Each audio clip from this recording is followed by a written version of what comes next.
Good morning, students. And I'm CA Shilpa Agrawal, faculty from Board of Studies. Today I'm here before sir, giving it to sir. I would like you all to I would like to request you all to fill a feedback form for this is International Panel of Accountancy Education. Just want to give the brief about the form. This is a document issued by International Panel of Accountancy and Education. This is a body related to IFAC, International Federation of Accountants and Confederation. Okay, so institute is a member of IFAC and they built international education standards. These education standards are the broad frameworks which all the member bodies have to follow while designing their course curriculum.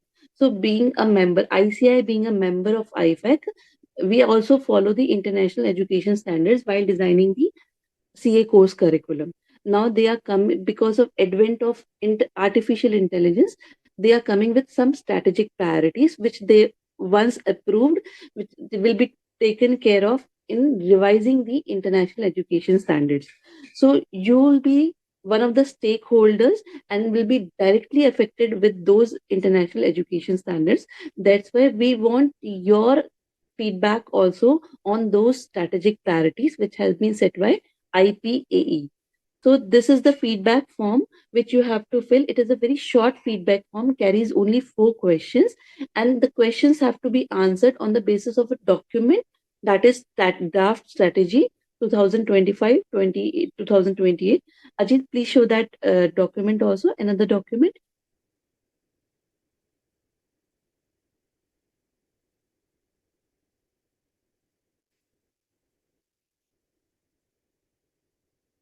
So students, the document which will appear on your screen, this is a small this 20-page document which carries the details about the scroll karna ji, just scroll down.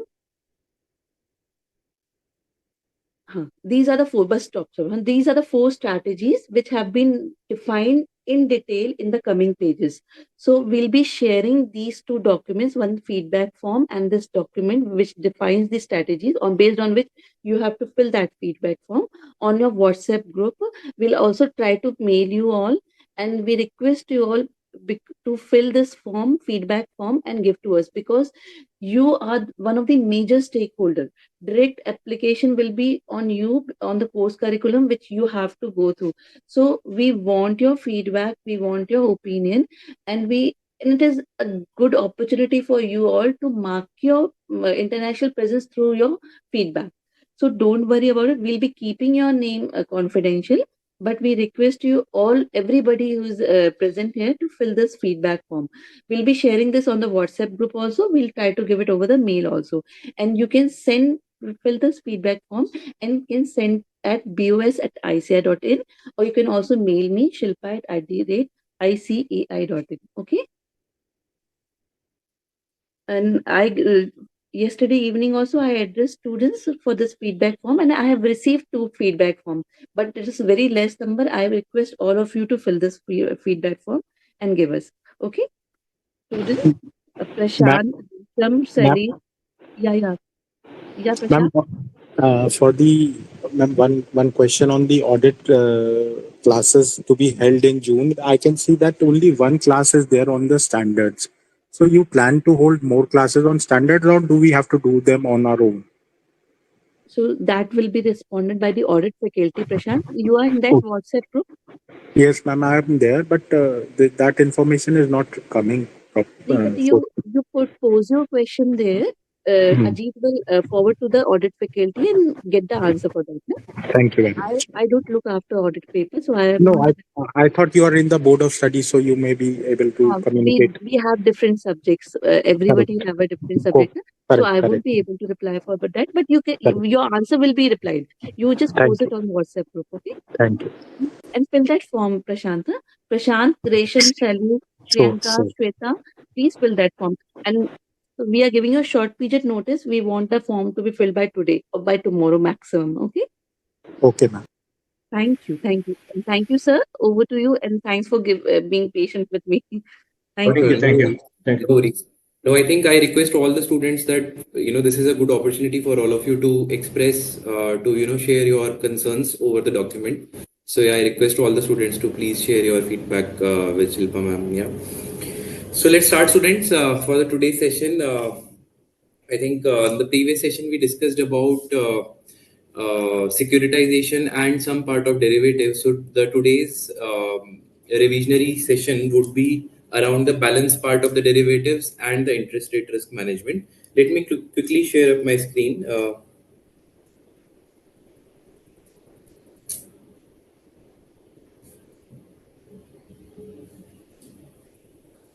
Yeah. So, students, we discussed about towards the end part of the previous session, we discussed about case 1, 2, 3, and 4, specifically on the options. And today we will build upon that. So we were the place where we left was that how to calculate the options premium while we talk about the Black-Scholes model, right? And that is where I said that we will make you some of the cases that we have discussed from case 1 to case 4.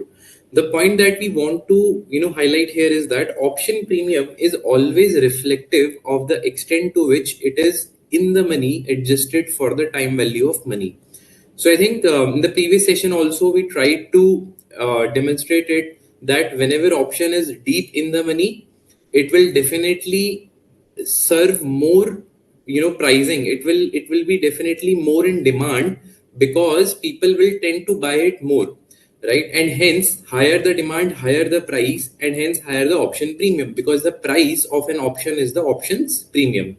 So we will always have to remember that to the extent it is in the money, it will yield better results in terms of the option premium.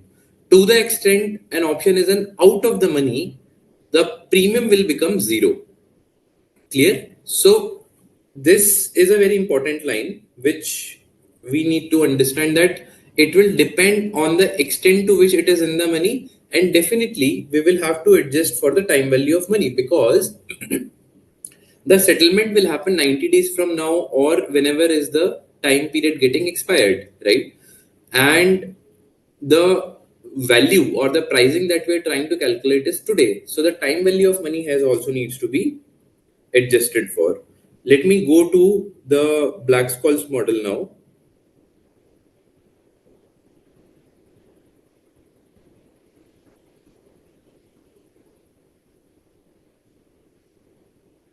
Yeah. So let's talk about first of all the formula for call option. How do we calculate premium for call option? So students, all of you would remember call option is a right to buy an underlying asset at a specified price at an agreed date or up to an agreed date, right? This is what we have discussed in our previous session. Now, if we have to see that how can we really calculate the premium, let's start first of all that what is in the money or out of the money calculation for this particular type of option. For that, what we will do, we will take the spot price, right? Whatever is the spot price, because the moment I tell you we need to calculate the in the money or out of the money, we will have to take spot price and strike price, right? And compare them. So one, we have taken spot price. Second, we have taken the strike price, but at a present value level, because strike price after 90 days, I'm assuming in all my discussion time period is 90 days. Okay, so after 90 days, whatever is the strike price, that I cannot compare with the spot price today. So I will have to bring strike price at today's present value and then compare them. So this is one. So spot price and strike price are getting compared, getting reduced to arrive at in the money or out of the money. Accordingly, premium will come.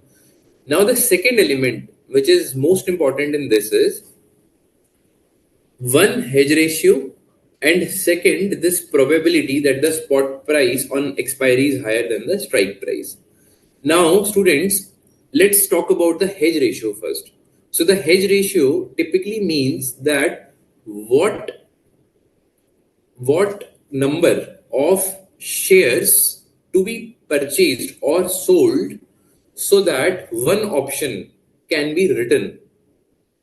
Are you getting it? So if I want to write one option, in the FNO market, how many shares I should purchase or sell in the spot market. So hedge ratio gives a relationship. Now some of you might be thinking that it always has to be 1:1, right? Why are we talking about this ratio? But no, it's not like that. See, it depends on how the movement is linked between the cash market and the FNO market, and hence hedge ratio plays a very important role. Okay, so this is talking about that. So this will tell you that spot price is for 1, right? If you multiply hedge ratio, so let's say hedge ratio is 0.80, so it will mean that 0.8 share is required to hedge one option. Clear? So hence it is getting multiplied here, 0.8 into spot price. Okay, students. Then the second element, which is a very important one, is now we already know that in case of a call option, if the spot price is higher than the strike price, then only the option becomes in the money. Correct? So in this case, if the spot price on expiry is higher than the strike price, what is the probability of that? We'll have to adjust for that probability also, right? If we are ignoring this probability, then we are making an inherent assumption that always spot price will be higher than the strike price, which cannot be the case, right? So this adjusted into the strike price, let's say 30% is the probability. So 30% will be adjusted in the strike price, right? Now, mathematically, if we derive the above thing, it comes as premium is equal to S into N D1, okay, minus E raised to the power minus RT, which is the present value of strike price, multiplied by ND2. Now, what is this ND1 and ND2? So, you can see that this is spot price, this is present value of strike price, right? This is hedge ratio and this is probability. Now, ND1 is basically the normal distribution value for D1. Now, what is D1? D1 is given by this formula, which we all need to remember, is natural log of S by E plus R plus V square, which is volatility square divided by 2 into T, whole divided by V under root T. And D2 is simpler. D2 is equal to D1 minus V under root T. And this D2, the D2 is probability, which is again the normal distribution value for D2. Now, the formula might be looking a bit scary, but it's not very scary in terms of the application, right? We just need to understand, because see, while solving your question, you will be given the natural log value, this one. You will also be given the normal distribution value, or you will be given the table basis which we can compute it. These are very simple things, right? We don't need to derive these things. But now somebody might ask that what is a natural log?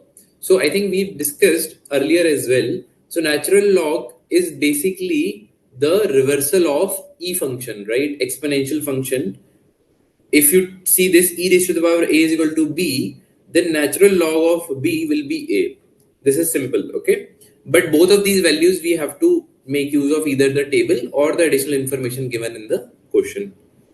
Now, if you elaborate this d1, let me take this d1, natural log of s by e, if the spot price is higher, so the d1 will also become higher, right? Because natural log, this is the spot price s.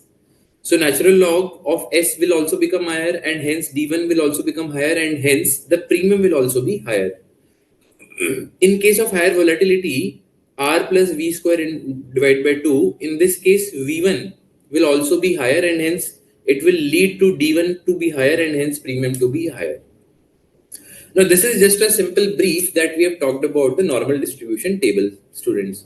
So normal distribution table will have to assume that it always works on two principles. One is the mean and second one is the standard deviation, right? If you take any data, let's say you take a data for 10 years, okay, and try to compute its mean and standard deviation, right? So let's say mean is 10 and standard deviation is 3.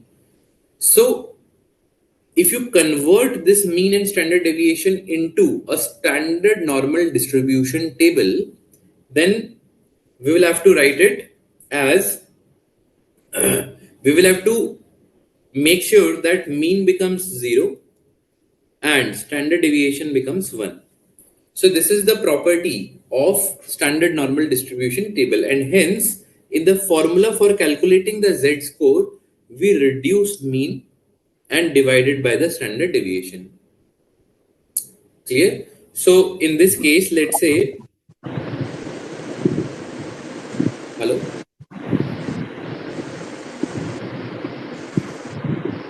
Sorry, is there any question from anyone? Okay. Yeah. So in this case, for converting any table with the converting any data with mean and standard deviation, we will have to reduce the mean so that the mean becomes 0 and divided by the standard deviation so that it becomes 1, because this is a property of standard normal distribution table. Now let's say the issue here is that with all this data of, let's assume that this data is for the prices. Okay, for last 10 years we are tracking the prices of mangoes, for example. Okay, now on an average, the mean average, the price was 10 rupees, but the standard deviation of these prices was 3 rupees. Okay, this is for last 10 years. Now we want to calculate a probability using this data, that what is the probability that the price will become 18 rupees. Okay, let's say what is what is the probability that the price will become 18 rupees. Then we will have to calculate the Z score, which is 18 minus U divided by standard deviation. So 18 minus 10 divided by 3 is what we will do, which becomes the Z score, right? So 2.66. So 18 of this table represents 2.66 of the standard normal distribution. Clear? And 2.66 in the table, we will find out that what is the value. That value represents the area under the curve, right? So let's say 18 is coming till here. So it will denote the Z value. If we put it in the standard normal distribution table, it will denote area till here. Clear? And let's say it will say that it is 0.70. So we will say the probability is 70%. Clear? Now, sometimes in the question, they will confuse you by giving one tail to cumulative. Okay. One tail means that it is not from left to right. It is from that point towards the left or from that point towards the right. So how to convert it? So simply one tail, we will say that if it is 0.3, then the cumulative will become 1 minus 0.3 is equal to 0.70. Okay, this we have discussed in detail in the previous sessions. Similarly, two tail, they might confuse you by two tail, so that we'll have to divide by 2 and then 1 minus 1 tail. So if we divide by 2, we will reach at 1 tail and then we can arrive at the cumulative. Now there is another property of standard normal distribution. It says that 99.7% of the values will always be between mean minus 3 times standard deviation and mean plus 3 times standard deviation. Okay, so 99.7% values will be between these. But I mean, while we apply to these questions, right, so it will be very easy because the data is given in the question and we'll have to just put it and solve for it. Now the next one is put option as per the Black-Scholes model.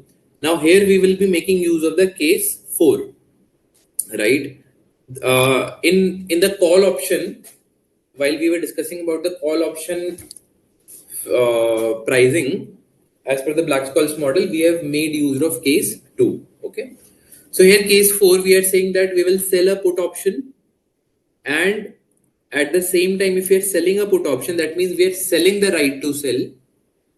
If we are selling the right to sell, that means we will have to purchase the share later on in case the right to sell is exercised by the option holder, right?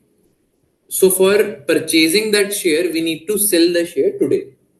Okay, so this is selling the equity shares and selling the put option. Now if you sell the put option, so your cash outflow on expiry will be to the extent of the strike price, because if you have to purchase if let's say the option gets exercised and you have to purchase, you will have to purchase equivalent to the strike price, right?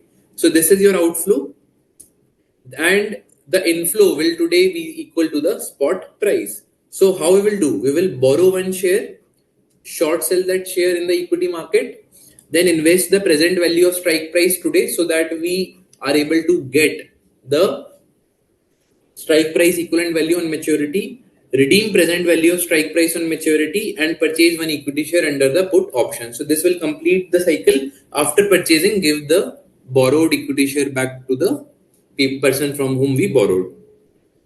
So So can you share this bottom screen so that we can copy? So this previous screen, bottom one. this Yes. one, Yes, sir. okay, sure.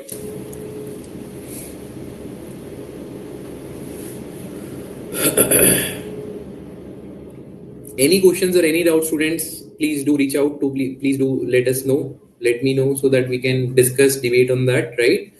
So since this is a revisionary session, I'm just taking, on a revisionary aspect only, right? The detailed things have been discussed in very much, depth at the time of the specific sessions. Okay. Still, in case you have any doubts, please do let me know. Yes, sir. Done.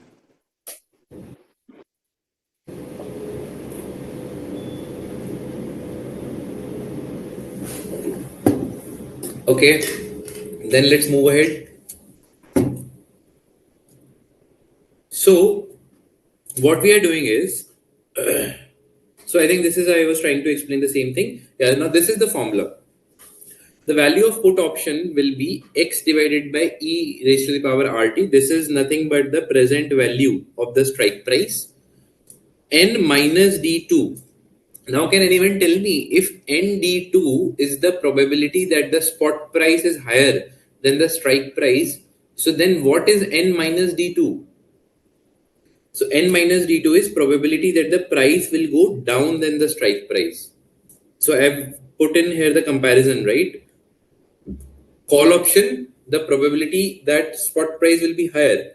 Put option, probability that spot price will be lower than the strike price. So this is how it is. Minus Sn minus D1. Clear? So this is the spot price, and N minus D1 represents, so N minus D1 represents the hedge ratio again. That for how many spot shares we will have to buy or sell to hedge against the one option. Okay. Now this is what we have discussed. Yeah. Now this is the last part on derivatives revision, which is put call parity theory. Again, a very simple concept. Okay. So put call parity theory, we will be making use of the case 1 and case 3, right? So case 1 and case 3. Yeah. So in this, we have assumed an example. Okay. Let me go through this.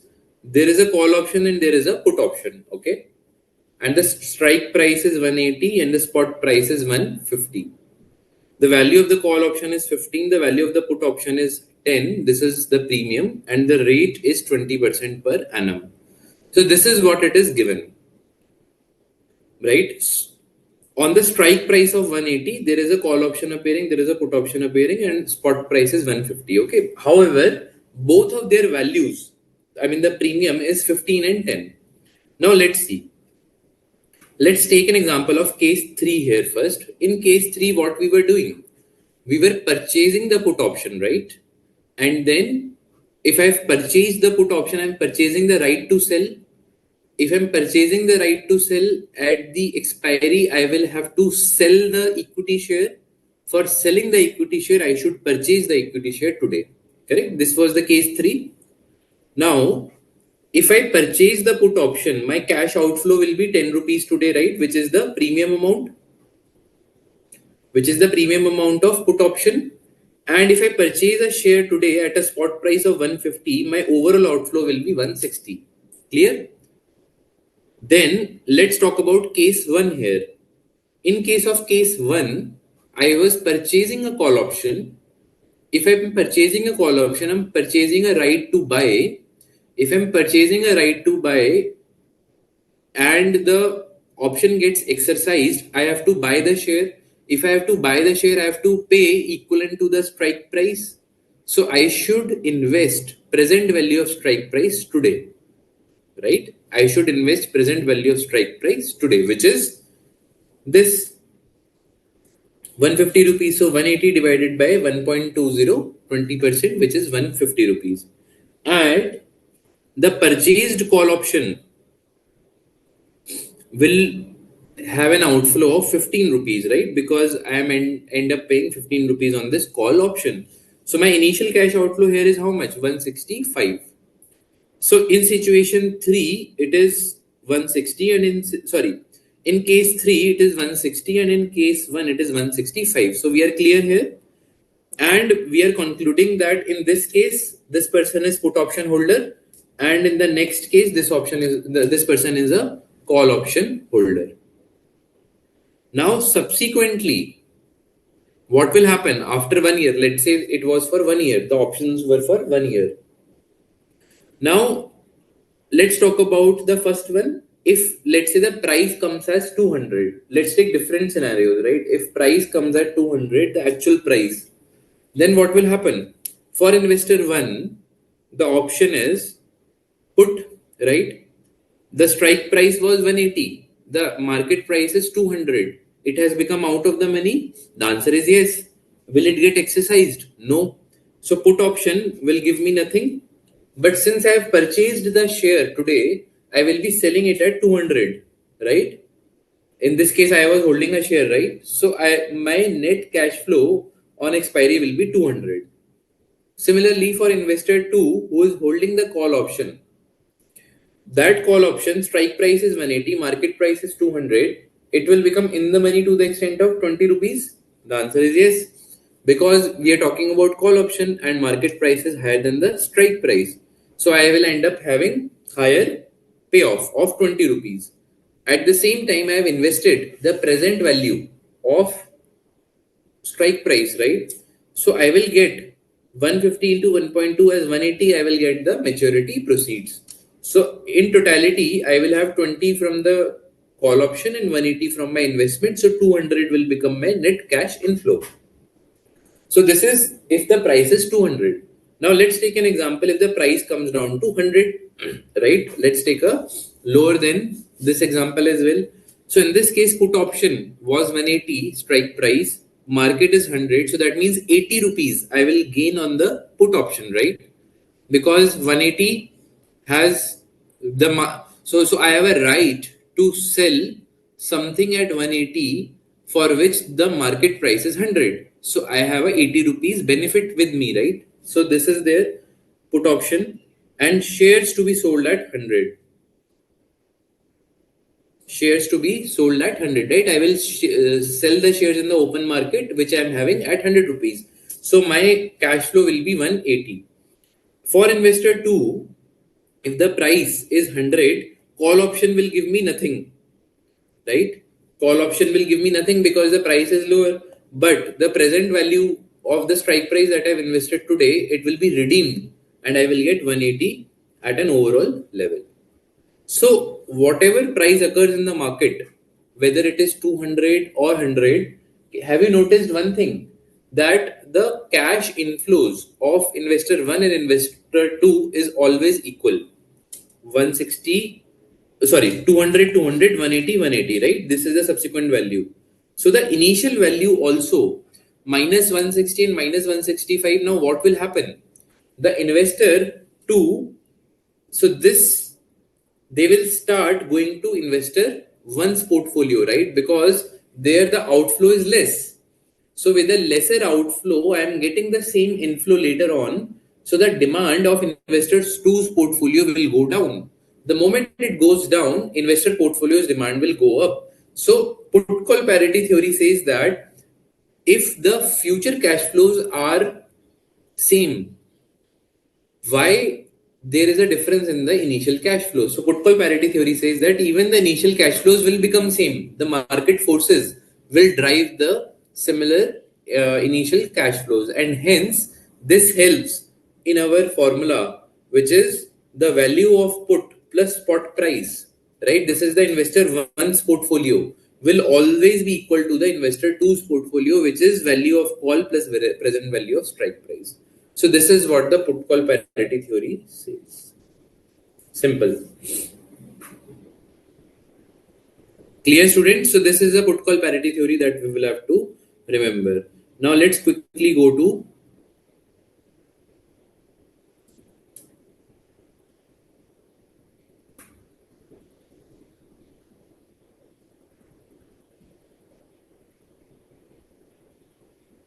question number 4, students. This is from the assignments. We will have to cover any questions till now.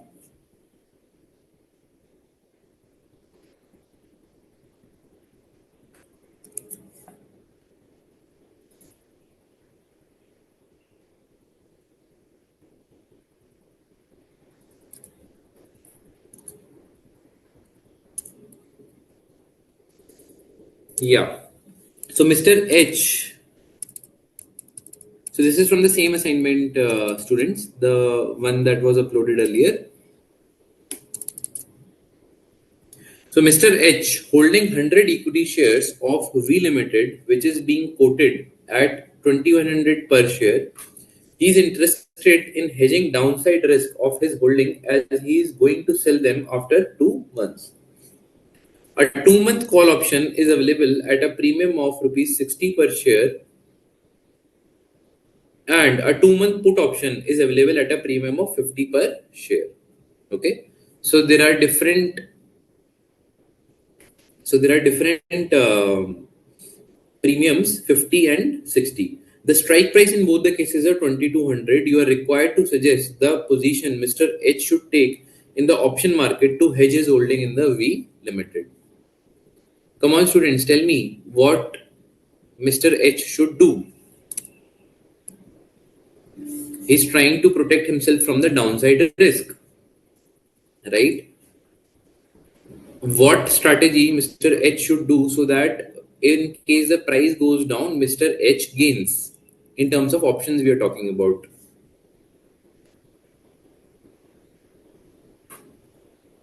Yes, very good, Shweta. Anyone else?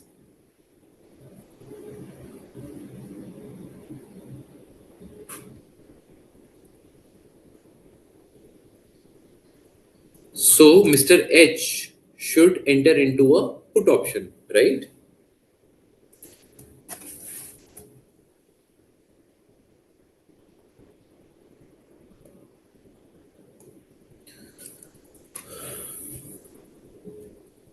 So Mr. H should buy. Now, how many shares are there? 100. So should buy 100 put options. So in the absence of other information, we are assuming hedge ratio is 1:1, right? So one share will be used for one option in terms of the hedging. 100 put options in the same stock. Total premium to be paid will become 50 into 100, which is 5,000 rupees, right? Calculate his final position is after 2 months, that is on the day of the exercise, the actual market price of the share happens to be 2000, 2100, 22, 23, 24. So they have given us multiple situations. Let's plot all these situations here. Share prices are 2000, 2100, 2200, 2300 and 2400, right? Then options price. So before that, we'll have to see whether we can exercise the option or not, right?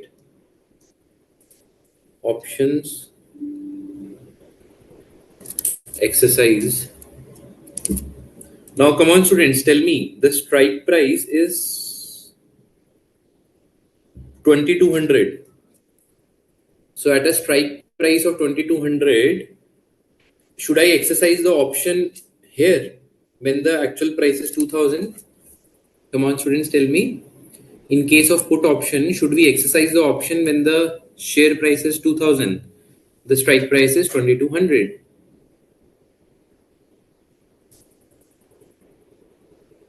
Come on students. The more you respond, the more. Okay, Shweta, you have responded. Anyone else?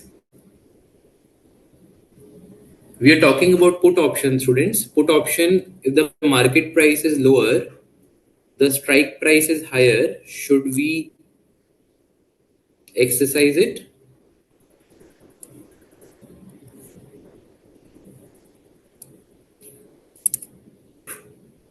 So in first case, yes, we will exercise. Shweta, please note that in case of put option, if the market price becomes lower, it helps eventually in terms of the payoff, right? It will become in the money that we discussed in the last class. Here also yes, here it will be no, no, and no. Okay. Inflow. So if I am exercising the option, put option, then my inflow will be equal to the strike price, right? Which is 2200, 2200. And here, since I am not exercising, it will be nil. So here inflow basis the option we are talking about, right? And here inflow basis the open market sale that we will do. Here it will be nil. It will again be 2200, 2300, and 2400, right? This is how it will be. And then less outflow, the premium one, right? Premium will remain flat in all the cases, which is 50, 50, 50, and 50 here as well.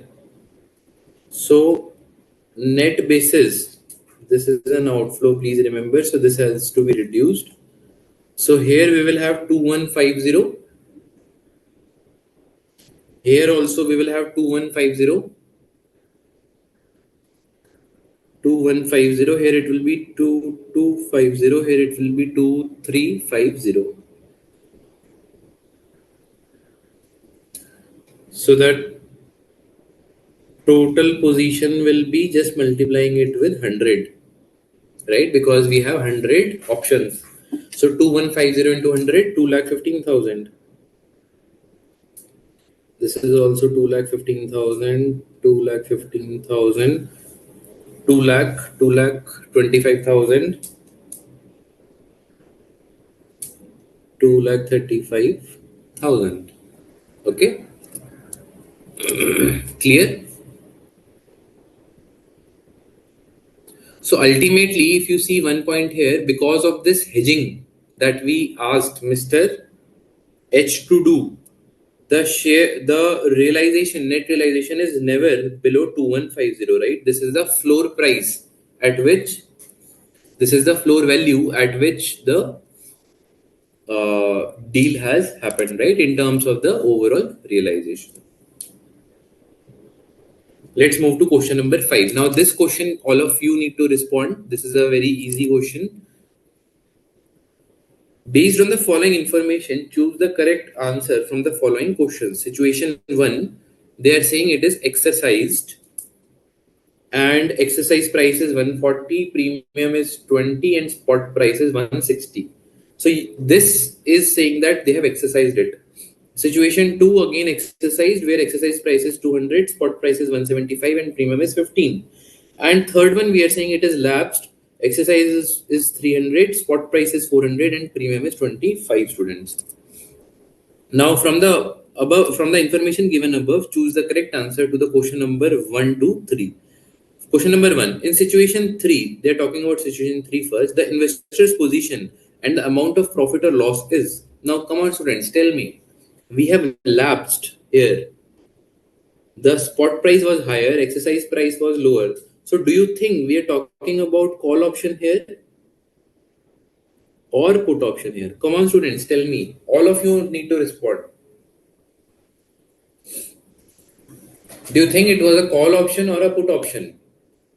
If the situation they are saying it has lapsed.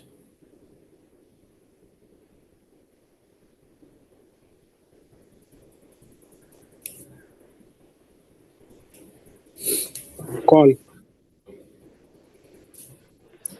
No, but if it is a call option, then it should have been exercised, right? Because the spot price is higher already than the exercise price, right? Which is 400 is higher than the exercise price. Then it should have been exercised if it is a call option.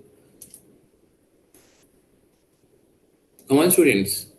It should be a put option, right? Then only it will get lapsed. So first of all, it is a put option. Very good. I think I'm getting responses on the chat as well. Shailesh, you are right. Shweta, you are right. Perfect. So it is a put option. Now, if it is a put option, then the profit or loss will be see on the option there is no profit or loss because it is not getting exercised. Only loss will be the premium that we have paid, right? So the correct answer is option A. Clear? Then situation 1, the investor's position in the amount of the profit or loss is. Now in situation 1, what is the investor's position and the amount of profit or loss? Come on, students, tell me. The person has exercised the option. The exercise price of the option is 140. Spot price is 160. What do you think is the right answer? Shailesh has responded. So first of all, let us see whether it is a call or a put. Come on, students, tell me. This is a call or a put. Please see that spot price is higher than the strike price and it has been exercised also. No, Shweta, just see the facts. Just see the facts. The spot price is higher than the strike price and it has been exercised. In which case, if the spot price is higher than the strike price, it will get exercised. Well, whether call or put. Call, yes. So the call option, this is a call option first of all. If it is a call option, then 20 rupees I have gained on the call and 20 rupees I have paid as a premium. So the profit or loss is 0. Very good. So call option 0 is the right answer. Situation 2, the investor's position in the amount of the profit or loss. Now come on, students, tell me. I am not telling this. All of you need to respond. In situation 2, what is the right answer?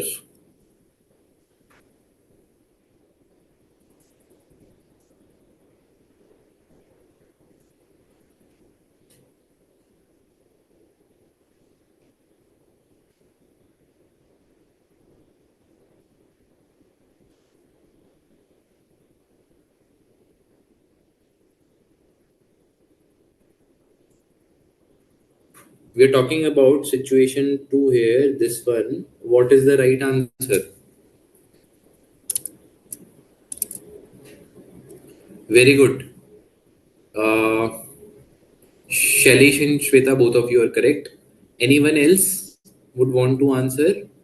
I have not revealed the answer yet. Anyone else would want to?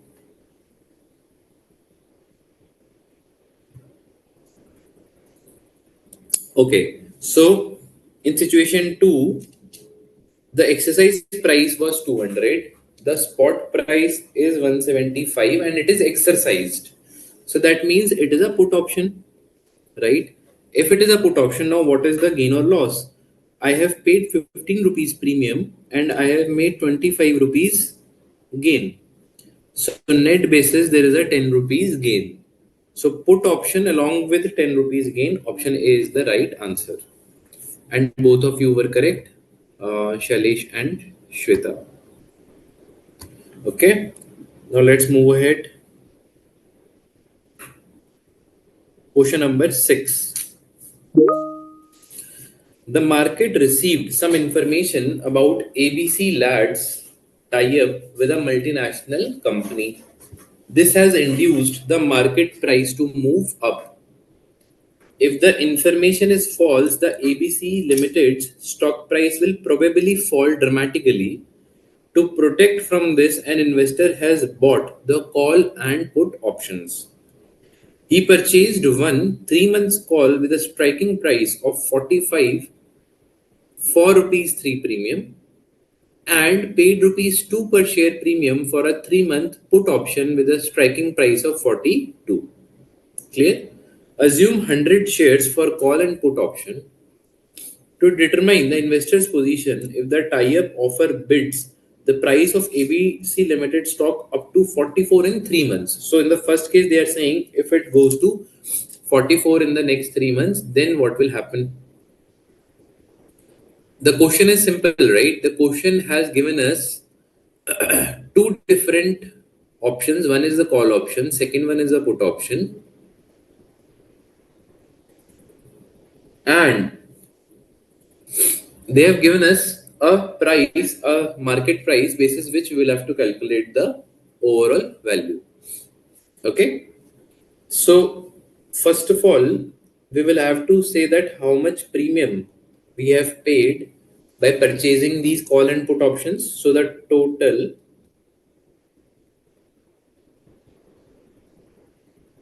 premium paid on purchasing a call and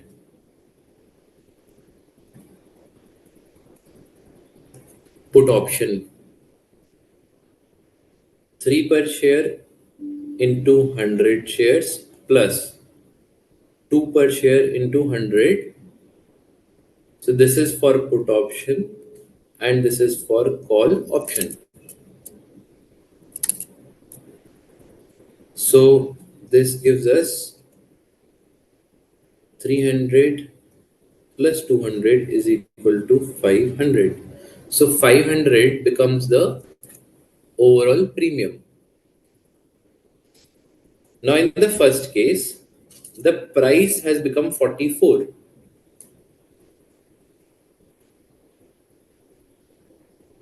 If price is rupees 44, then now let's first see the call option. What is the strike price? 45.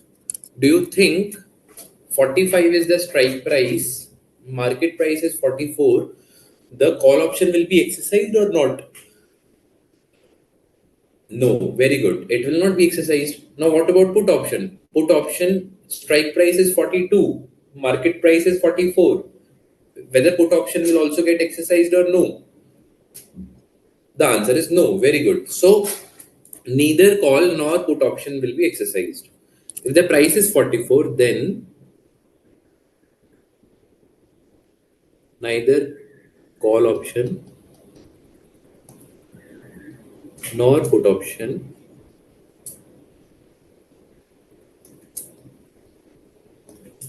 will be exercised.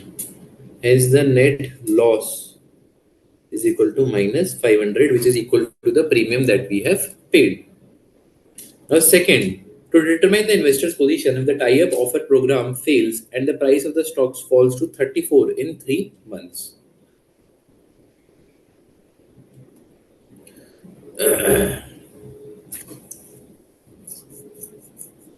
So we will say that option strike price, market price, and payouts. Okay. So call option, put option, call option strike price 45, put option strike price 42, right? 42 and 45. Market price has become how much now? 34. Here payoff will be nil, right? Because I will not be paying anything. Yes, very good, Shweta. Call no, put yes. And here it will be 6 to 8. So 8 rupees will be paid off here, right? So overall position will be minus 500 for premium and 8 into 100, which is 800 for the gain on the put option. So this becomes 300. Clear?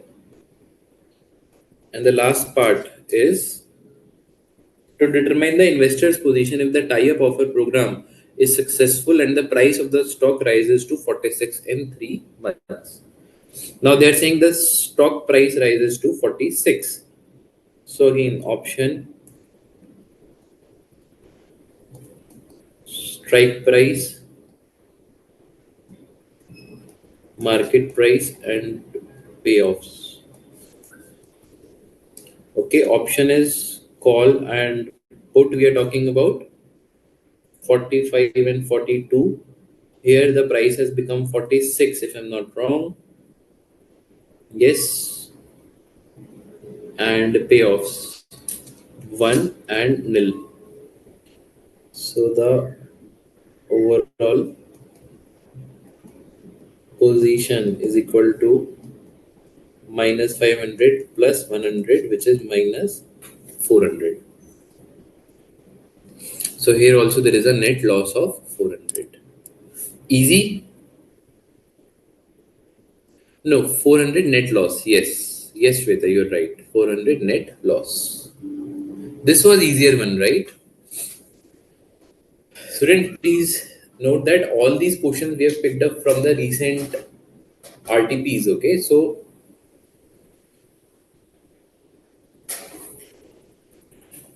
these questions will serve as a good revisionary aspects for all of you. Let's move to question number 7. Then we will go to question number 8 and then that. Yeah. So question number 7, students. AB Limited's equity share are presently selling at a price of 500 each. An investor is interested in purchasing AB Limited's shares. The investor expects that there is a 70% chance that the price will go up to rupees 650 or a 30% chance that it will go down to 450. So either it will go to 650 or either it will go to 450 3 months from now. There is a call option on the shares of the firm that can be exercised only at the end of the 3 months at an exercise price of 550. So there is a call option at 550. Calculate the following. If the investor wants a perfect hedge, what combination of share and option should he select? See, now this question is on the hedge ratio. This question is on the hedge ratio. So now here the question is giving us the spot information and it is also giving us the call, the options call information, right? So how many shares is to one call option is the question, right? So this is given by, now in this we know that what is the differential. So let's say there are two options, right? Either the price will go at 650 or it will come at 450. If it goes to 650, so this is, let's say, the price. This is the strike price. Here it is 550. Here also it is 550. So here I will get a gain of 100. Here it will be nil, right? Now there is a formula for calculating the perfect hedge. We cannot make use of the Black-Scholes hedge ratio. Why? Because the relevant information for D1 is not given. The volatility is not given, other things are not given. So we will make use of another formula to compute perfect hedge.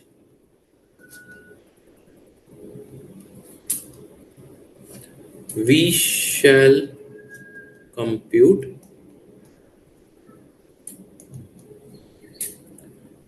this is denoted as delta C1 minus C2 divided by S1 minus S2. So here C1 is basically this, C2 is this, right? So the payoffs for call option in first and second case, this is C1, C2, and S1, S2 is the spot price. This is S1, and this is S2. So 100 minus 0 divided by 650 minus 450. So 100 divided by 200. That means 0.50. So the investor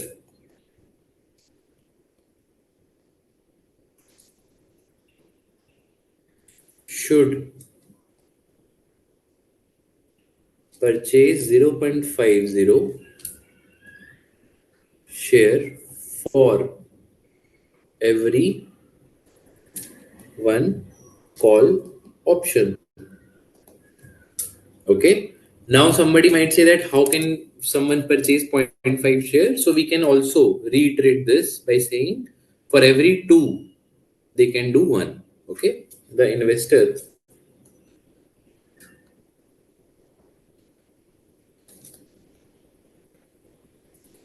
should purchase one share for every two call options. Clear?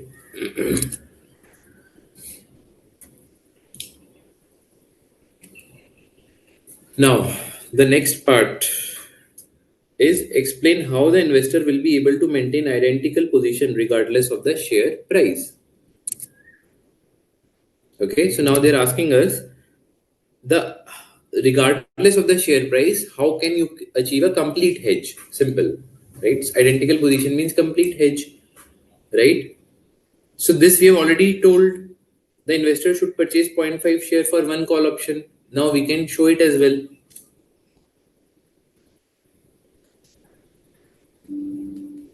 If the price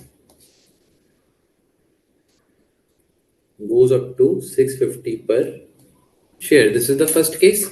So the sale proceeds from shares will be how much? 0.50 into 650, right, is equal to 325.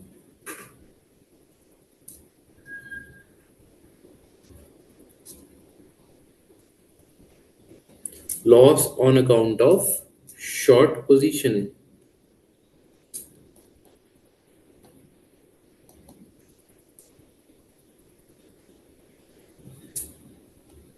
Six fifty minus 550, right? So 100.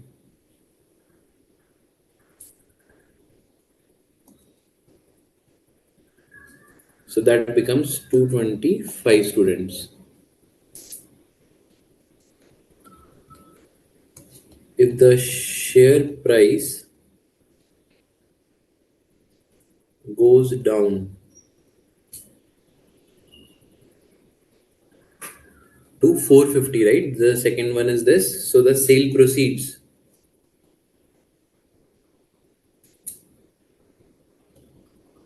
from shares will be 0.50 into 450, which is actually 225. So this is the loss on account of short position of call option, right? That's what we were talking about. And here the loss on short position of call option is actually nil, right? So net 225 rupees is the gain here as well. So we are demonstrating that the identical position is achieved. Hence, investor can achieve identical position by entering into zero point 0.5 shares for one call option. Clear? Then the next part of the question is if the risk-free rate of return is 20% per annum, for 3 months period, what is the value of the option at the beginning of the period? So at the beginning of the period, what will be the value of the option?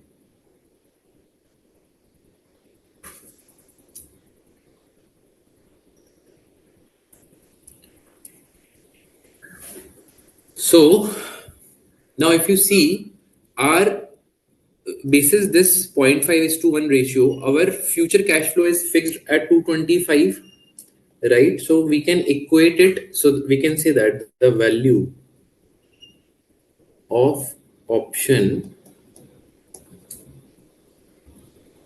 say, let's say P. We are saying the premium is, let's say, P at the beginning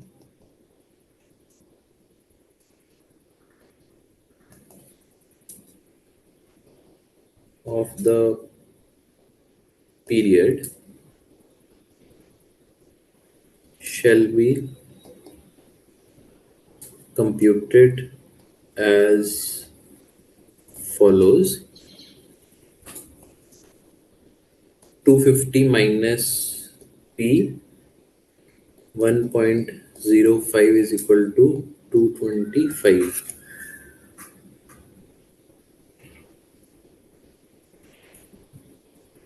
right? 262.50 minus 1.05 P is equal to 225, and 37.5 is equal to 1.05 P, and finally P is equal to 35.71. This is the pricing of the option. Lastly, the question is also asking us what is the expected rate of return of the option buyer. So the expected rate of return of the option buyer will be the price at which the option is entered into and the price at which it is expected to give in the money benefits to the investor, right? This is asking from the investor point of view. So the expected return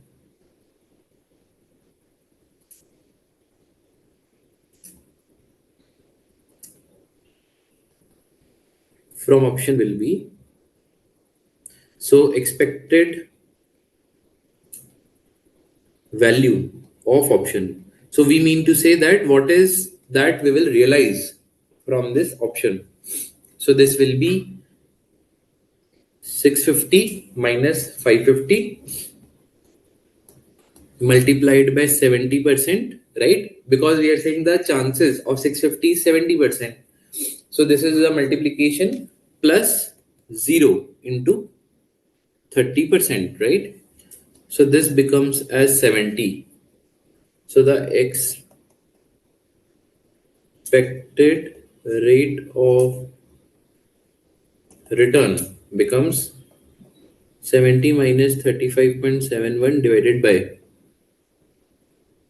35.71 into 100, which is equal to 96.02%.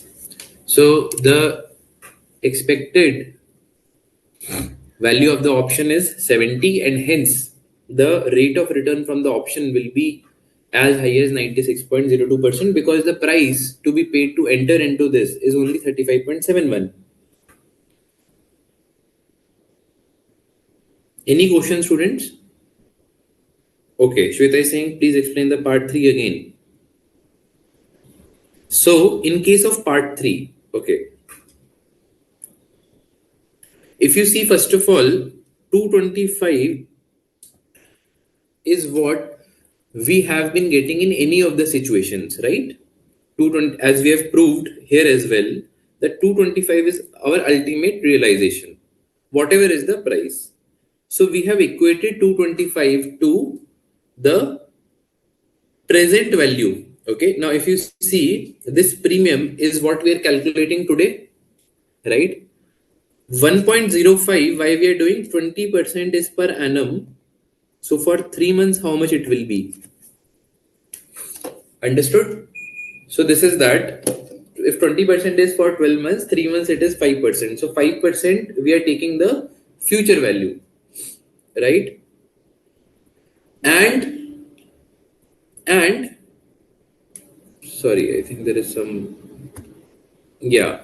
And now from where this 250 minus P comes? Now this comes from the same logic. What was the logic? The option value is always reflective of how much it is in the money, right? So if I'm going to purchase a share today, I will be paying 250 rupees because I'm going to purchase 0.5 share. Minus P is what I will receive as the consideration for writing a call option, right? The future value of this should be equal to what I'm getting after 3 months. Clear? So this is my outflow, this is my inflow, right? And ultimately I'm just equating it to my overall inflow. The cash flows, this is just a equation from the cash flows perspective, right? Clear, Shweta?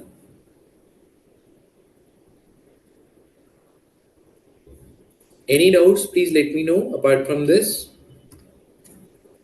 Okay, Shweta is saying okay.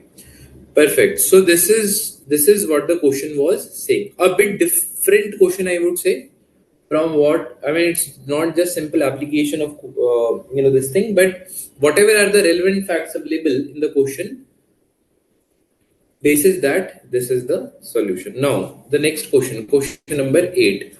Mr. S has a portfolio of rupees 50 lakhs which he wants to invest in the share market with a rebalancing target after every 15 days to start with for a period of 1 month from now. Now, this is a question of portfolio rebalancing.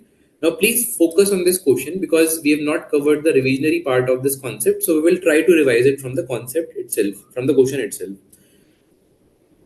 The present Nifty is 17025. Now, see, it is more on how do we rebalance our portfolio. Okay, portfolio rebalancing means that initially you invested with a thought in mind that my risk should be this much.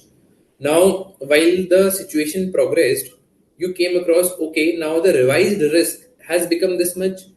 So should I again rebalance my portfolio? Means should I again sell some of the positions which are more risky? Should I purchase some of the positions which are less risky? So that my risk is again under the same tangent, right? So rebalancing is that. Rebalancing is while you are progressively reviewing your portfolio and you want to adjust that portfolio in a plus and minus sense so that it again comes to the track where you want to proceed with. So Mr. S has a portfolio of rupees 50 lakhs which he wants to invest in the share market with a rebalancing target after every 15 days to start with for a period of 1 month from now. The present Nifty is 17025. The minimum Nifty within a month can be at most 1522.50. He wants to know as to how he should rebalance his portfolio under the following situations according to the theory of constant proportion portfolio insurance policy. So this is a specific case of CPPI using 2 as the multiplier. To immediately start with, 15 days later being the first day of rebalancing when the Nifty falls to this, from the above this. So assume the value of his equity component will change in tandem with that of the Nifty. So that's what we are also saying. Round of calculation to hold up the numbers.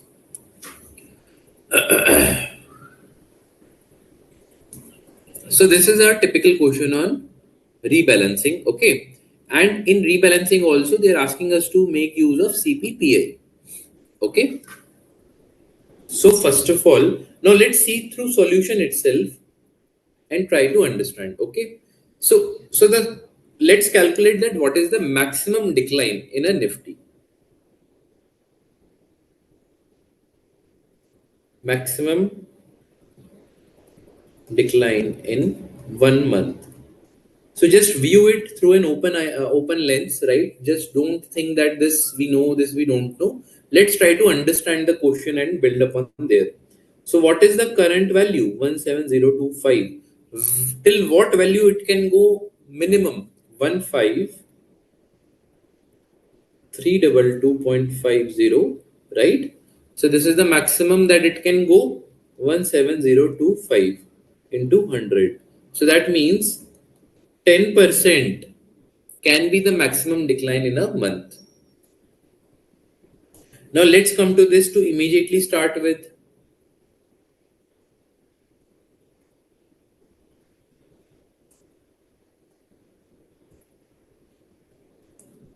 To immediately start with, investment in equity.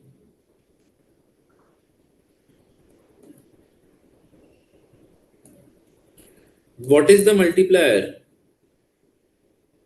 So this is the formula that we can remember, multiplied by portfolio, sorry,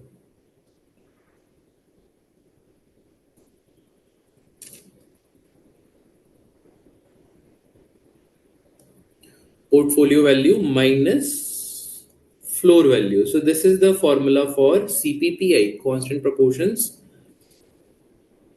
floor value. Okay.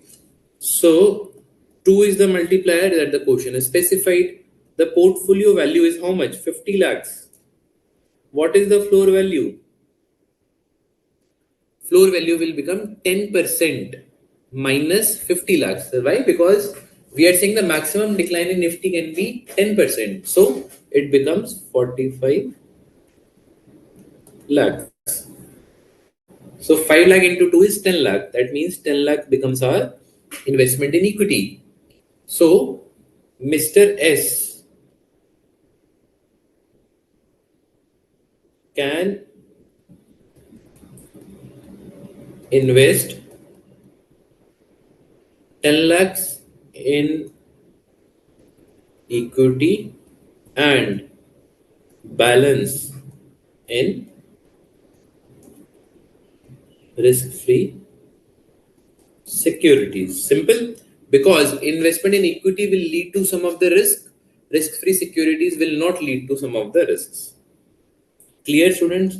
We have just made use of this formula to arrive at what is the equity value after 15 days. B part. Now, after 15 days, the value of equity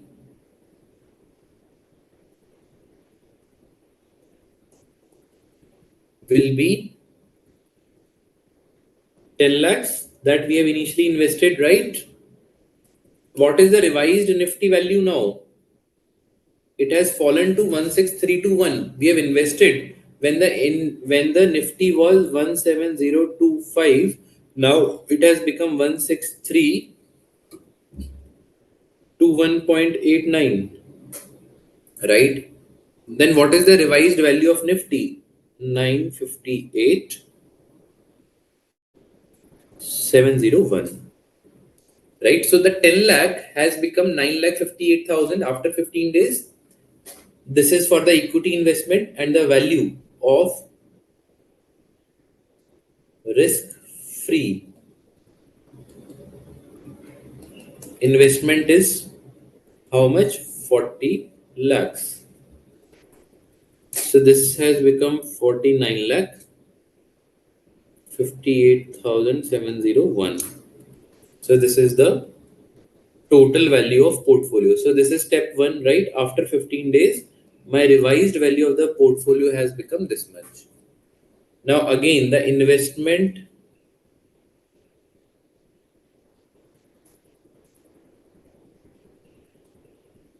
in equity will become how much? Again, the multiplier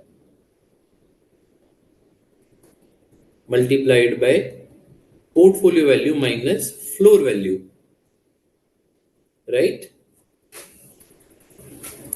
Now we will again put the multiplier. Is there any question, students? No, right? Okay. Now we will again put the multiplier of 2. What is the current portfolio value? 49. 58,701 minus 45 lakh will still become our portfolio floor value.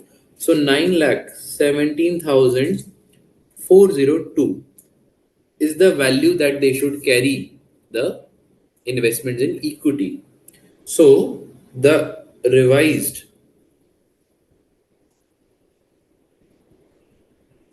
portfolio will become now equity as 9,17,402 and risk-free securities as the difference of this and overall value of the portfolio remaining, right, which is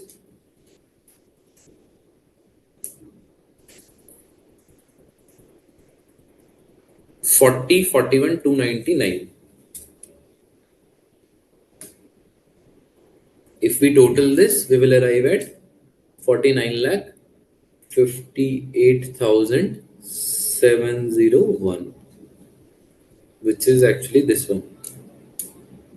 Okay. And then the third part, after another 15 days. So at that point of time, the value of equity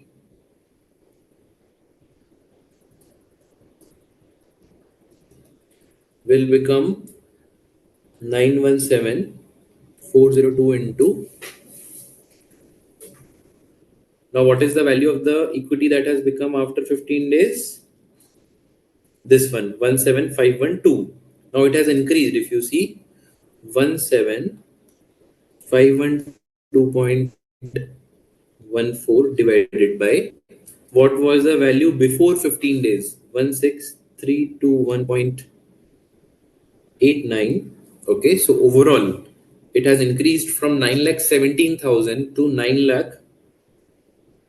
9,84,302. Okay, so this is the value of the equity after 15 days basis the Nifty movements. What was the value of risk free securities? That was 40 lakh 41,299. Okay, and hence the total it becomes 50 lakh 25,601. So this is the total portfolio value, right? Now within this also, again, the last step will be to arrive at the revised portfolio split now, right? So the investment in equity will be given by 2 multiplied by 50 25,601 minus 10 45 lakh, sorry, 45 lakh is our floor value, which is 1051,202, right? So the revised portfolio will be equity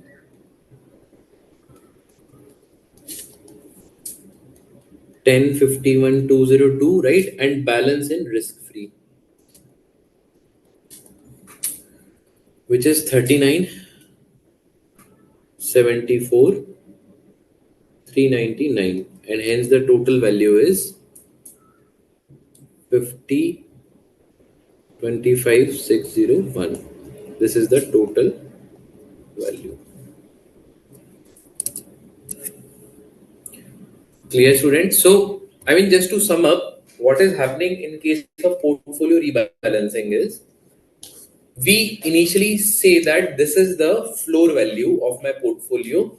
Basis that we arrive at a equity value. Now that equity value we keep on changing basis our actual returns on the equity. If it is higher, then we will invest lower. If it is lower, then we will invest higher. Simple. So that our always objective is that 2 times multiplied by portfolio minus floor, that value is always equal to the equity value.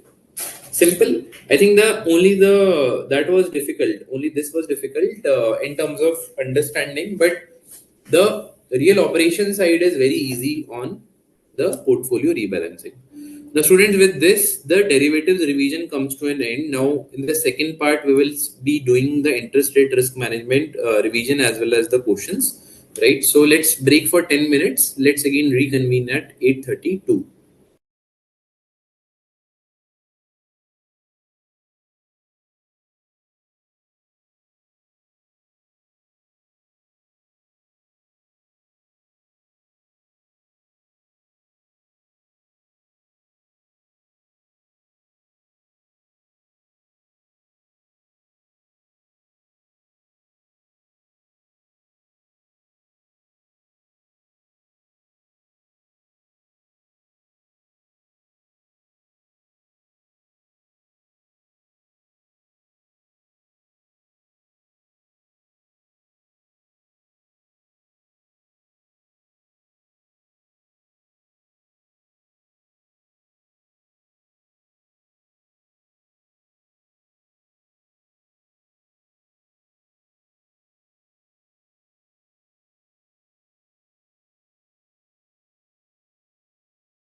Start with the interest rate risk management quickly.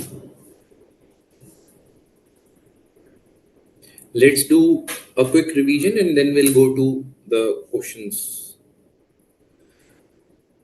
So, interest rate risk management, students, we have spoken about that.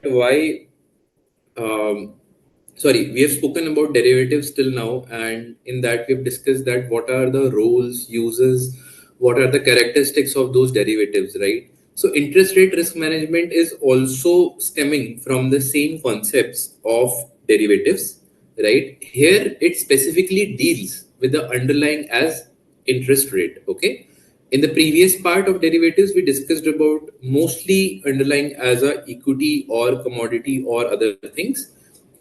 In this we will be discussing about the interest rates. Okay, now first of all on interest, the question comes that why there is a need to pay interest. So there are you know two different, I would say, clubbing that we can say why interest is paid. The first one is the time value of money, which is the inflation part also that we call about, right? Because the rupee, also the value of the rupee keeps on changing, right? The way it is positioned with the way of dollars, or the way it is helping in terms of purchasing a standard basket today and 1 year from now, right? So the value always keeps on changing. That is really the time value of money or inflation that we talk about.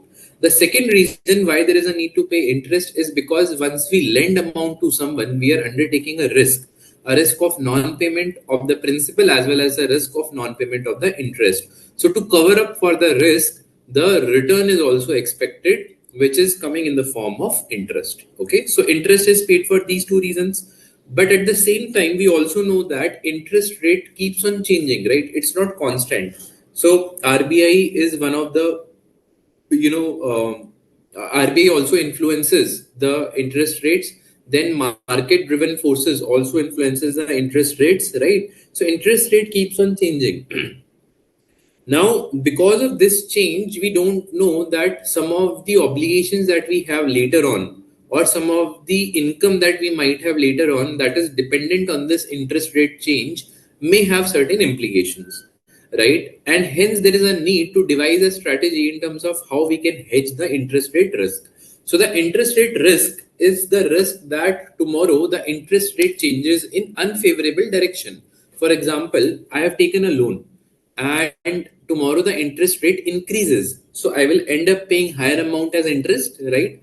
Similarly, I have invested somewhere and tomorrow the interest rate goes down, I will be receiving lower amount as, my return on the investment. So interest rate risk is something that is bound to change because of the changes in the interest rate, underlying. Okay, now how can we do hedging of such interest rate risks? Now there are certain methods. Some of them are traditional method and some of them are modern method. In traditional method, there is one very simple method which is asset and liability method, which is ALM. In this case, what we do, we try to match the maturity of the asset with the maturity of the liability.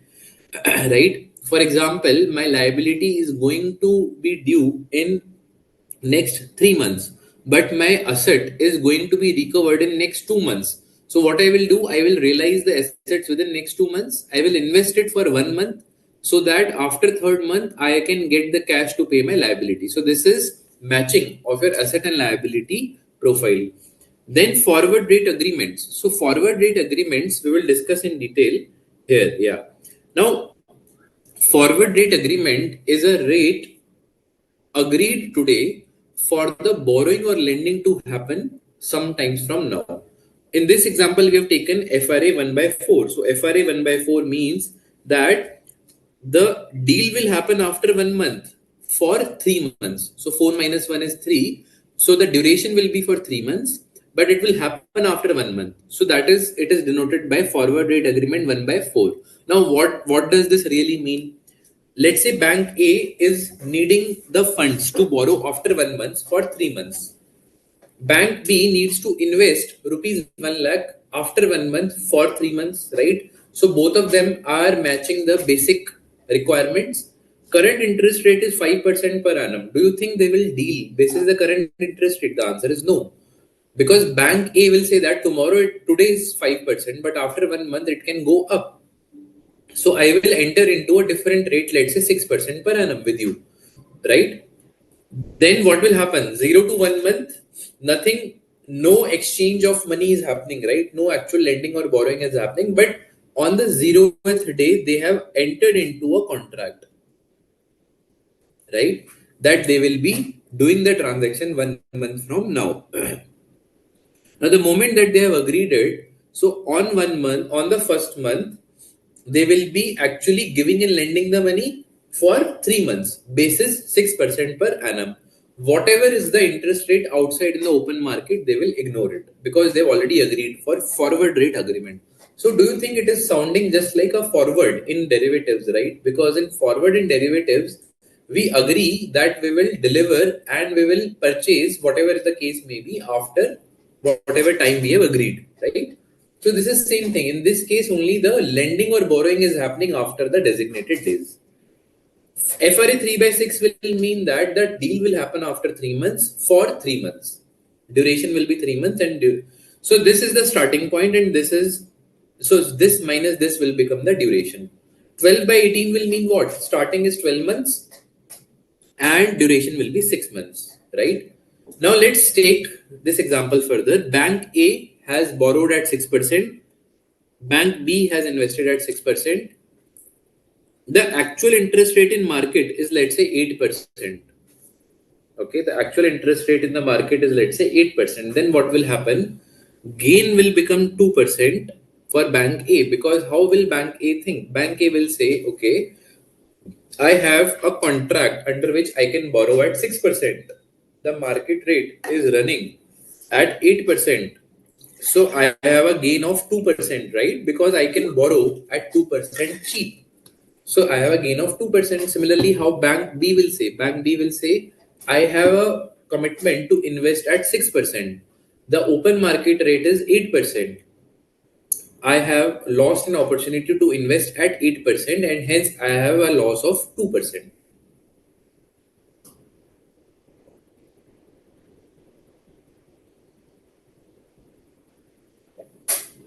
Clear? Now let's say the actual rate is 5.5%. In this case, what will happen? The bank who is borrowing bank will have a loss of 0.5, right? Because the open market rate is lower than the agreed rate. Similarly, there will be a gain on the investing bank side. Okay. So now there are two ways how we can settle it. One is that there is a net settlement, right? So the net settlement formula is this, which is 1 lakh, the notional amount, multiplied by 8% minus 6%, which is the differential for 3 months. So this is the net amount that has to be paid by Bank B to Bank A in the case 1. And this we will divide it by the present value to make it at the present value, right? Because this value is after 4 months from now. To make it after 1 month from now, we are taking 3 by 12. Clear? And in case of second option, Bank A will pay 0.5 because in the second option, the Bank A is losing and Bank B is gaining. So the same formula again will be used, wherein the differential of the interest rates multiplied by the time period of the duration and the present value part of it. Students, please do note the present value here will happen basis the actual rate, not basis the agreed rate. Okay. So this is the formula that we have discussed. Okay. So this is what it is. Now the valuation of FRA. Now somebody might think that how that 6% is arrived. It is very easy. We know that for let's take an example of FRA 3 by 6. Okay. So we know that what is the 3 months rate and what is the 6 months rate. Right? Whenever we talk about a interest rate in market, right? So the interest rate is always dependent on the duration, right? Even if today you want to have an interest rate of 6 months, it will be different with the interest rate of 3 months. So let's say 3 month interest rate is quoted at 4% per annum. 6 months interest rate is quoted at 5% per annum. Can we calculate this period? Yes, we can calculate. We can just equate 5% and this 4% and this X% that we can denote to arrive at the number. So this is the formula: 5% for 6 months, 4% for 3 months, and another X% for 3 months. If we solve for this, we get the FRA rate for 3 by 6. So that means this is the rate we expect should operate from from third to sixth month. Clear? Now, if this is the price and FRA is available at lower than this price, that means FRA is underpriced. If FRA is underpriced, what I will do? If anything is underpriced, I will purchase or I will do a long position. Long position through FRA means borrowing through FRA. So whosoever is borrowing through FRA, that is called as long position. That means short position in FRA will be whosoever is investing in FRA. Okay. Clear? Now in this case, what I will do? I will borrow through FRA. So if I have to borrow here 3 by 6 months, I will borrow here as well, right? 0 to 3 months. So 0 month, I will borrow for 3 months and I will enter into FRA of 3 by 6 months. So this clears my borrowing, and whatever I borrow, I will invest for 6 months. Simple. I will get a arbitrage gain. Okay, and in case it is available higher than 5.94, then it is overpriced. I will do a short selling. That means I will invest through FRA. So that means 0 to 3 months I will invest first, and 3 to 6 months through FRA I will invest, and for 6 months I will borrow. Simple. So you have to take opposite positions from this perspective. Okay. Now let's come to interest rate futures, students. So FRA was this much. Let's come to interest rate futures. Now, interest rate futures, students, is actually a linkage between the bond prices and the interest rate changes. As we discussed in our previous session also, the bond prices are inversely related to the interest rate changes, right? If the interest rate goes up, bond prices goes down. If the interest rate goes down, bond prices goes up, right? So, in the market, if you have to talk about the interest rate futures, it will always be linked with the bonds futures, right? If you want to hedge yourself against the interest rate going up, that means you will have to short sell the futures, right? You have to take the opposite position in the futures. Clear? Because futures are already in the bonds futures, because the bonds futures are already inversely proportional to the interest rates. Clear, students? Any questions till now?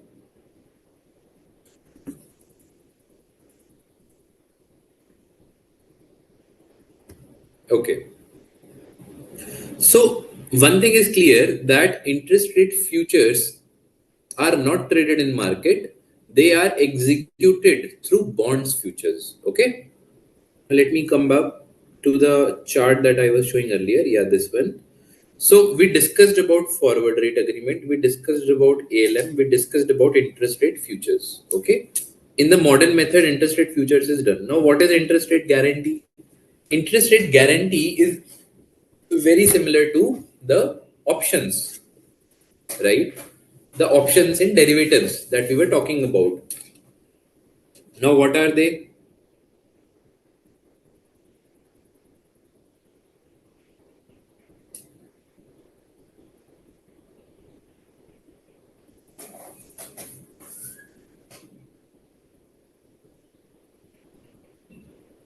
Wait, let me just come to the relevant part. This is the swap. Okay. Just a second.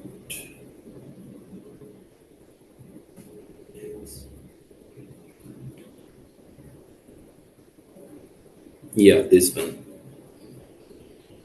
So interest rate options or guarantees. Okay. So interest rate options is what? So there are again two types of options. In derivatives we discussed, right? Call and put. Here also there is a cap option, there is a floor option. So cap option is an option where there is a right to borrow a specified amount at a specified interest rate, okay, and on a specified date. Simple, right? If I'm saying that I have a right to borrow 1 lakh rupees after 1 month at 10% per annum, this is my cap option. Now, what I will do, whether I will do it or not, it will depend on the situation appearing after 1 month, whether I will exercise this option or not. That depends what is the open market rate, right? Then on floor options, floor option is a right to invest Put option was the right to sell. Call option was the right to buy. Cap option is the right to borrow. Floor option is the right to invest. The right to invest what? A specified amount at a specified interest rate on a specified date. This is called as floor option. The holder, buyer, is one. The seller of the floor or the borrower is the another one. Okay, these are the two different parties. Like in derivative we discussed, right? Who is the call option holder? The one who is purchasing it. So the holder or buyer will become here as well, and the seller or the borrower will be the second one. Now premium. Now again, just like in derivatives we have premium, here also there is a premium, whether you talk about cap or floor. So the premium is paid by the buyer to the seller. In case of cap option, the buyer is the borrower. In case of floor option, the buyer is the investor. And the reverse position will hold here. For seller, the cap option seller is the investor. The floor option seller is the borrower. I hope this is clear. This matrix is clear. Okay. Now, similarly, we can assume that what are the payoffs for buyer and seller of cap and floor, right? Let's talk about cap option. Let's talk about cap option and floor option both. So the holder has a right to borrow, has a right to invest. At what rate? Let's say 10% is the strike rate, 10% is the interest rate. Premium is 11% for both. Now the actual interest rate has become 12%. Now tell me students, the person who is holding the cap option will execute this right or not? I have a right to borrow at 10% and the open market interest rate is 12%. What I will do? I will borrow. Yes, I will borrow. So in cap option, I will borrow. That means I am gaining 2% compared to the market, right? In case of floor option, do you think I will invest? I have a right to invest at 10% and the open market interest rate is 12%. So I can invest, right? I can invest at 12% in the open market directly. I will not exercise this option. So there is no gain, there is no loss, right? I will simply not exercise. Whatever premium I have paid, that is my loss. Let's say actual interest rate is 88%. So in this case, in case of cap option, I have a right to borrow at 10%. The open market rate is 8%. Why will I borrow through cap option? I will just go in the open market and borrow. So there is no gain, there is no loss. However, in case of floor option, I have a right to invest at 10%. The open market rate is 8%. So I will have a benefit because of this floor option. So I will execute the floor option and I will take a 2% gain from the floor option. Clear? Now I think the last part that is left in terms of the interest rate risk management discussion point is the interest rate swap. Now just to recall students, interest rate risk management, why are we studying this? Because the interest rates keeps on changing. It might have a bigger impact on the P&L and balance sheets of the company. So they enter either into asset liability management, interest rate forwards, which is called as forward rate agreements. They can enter into interest rate futures, which is called as the bonds futures. They can enter into the interest rate guarantee, right, which is the options part of it that we discussed. And lastly, they can also enter into swaps. So we will discuss what is the swap. Okay. So the forward rate agreement is equal to the forward that we discussed in derivative. Interest rate futures is equal to the futures in derivatives. Interest rate guarantees is equal to the options in the derivatives. Okay. It's just that we substitute everything as an underlying with the interest rate. Now, interest rate swap students, let's take an example of company A, which is a very well established company, and hence they prefer to borrow in the floating percentage. Okay. At the same time, there is a company B, it's a new company, they prefer fixed borrowing. Okay. So what they do, they approach their respective bank, Bank A and Bank B. Once they approach Bank A says that I have a fixed percentage of 7%, and if you want to borrow on floating, I can give you basis MIBOR. MIBOR is Mumbai Interbank Offered Rate. So it is a rate at which banks takes loans or lends money to the other banks in the same market. Okay. So this bank has quoted 7% at MIBOR, but company A wants to prefer floating. Similarly, company B is a new company. They have approached bank B and they have quoted how much? If they want to borrow at fixed, 10% will be the rate. If they want to borrow floating, MIBOR plus 1% will be the rate. You can see that since company B is a new company, they are having higher interest rates here. Okay. Then there is a swap bank in between. What they will do, company A will approach swap bank and company B will also approach swap bank, and they will disclose their entire deals to the swap bank, which is another bank, Bank C. They will disclose what bank A is quoting to them. They will disclose what bank B is quoting to them. Now, what is the role of this swap bank? Swap bank will say that, okay, let me put down the proposal. So swap bank will put down two options. First option is that if I ask A to borrow in fixed and B to borrow in floating, then what is the rate? 7% will be the fixed of A plus MIBOR plus 1%. Floating B is MIBOR plus 1%, right? This one. So this becomes MIBOR plus 8% in totality, right? This is for option 1. Option 2 is, let's say, floating for A and fixed for B. This is MIBOR. If floating A wants to do, it's in MIBOR, and fixed for B is 10%. So the overall borrowing cost will be MIBOR plus 10%. And let me tell you that option 2 is the individual preferred borrowing case as well for the different companies. But what they will do, will they accept this? The answer is that swap bank will say now, okay, these two proposals, MIBOR plus 8% is definitely giving me a better benefit. So what I will do, I will ask them to borrow in fixed for A and floating for B, and then I will swap both of their borrowings. So now what will happen? Swap bank will tell company A to borrow in fixed, take the loan. Similarly, swap bank will tell company B to borrow in floating, which is M plus 1, take the loan. Now, company A will say, no, my preference was floating. So, swap bank will say that, okay, you pay me MIBOR, which you want to be floating, right? Because MIBOR will keep on changing. Floating means it is linked to the market, right? It will keep on changing. So, swap bank says to the company that you pay me MIBOR and I will pay you 7.75%.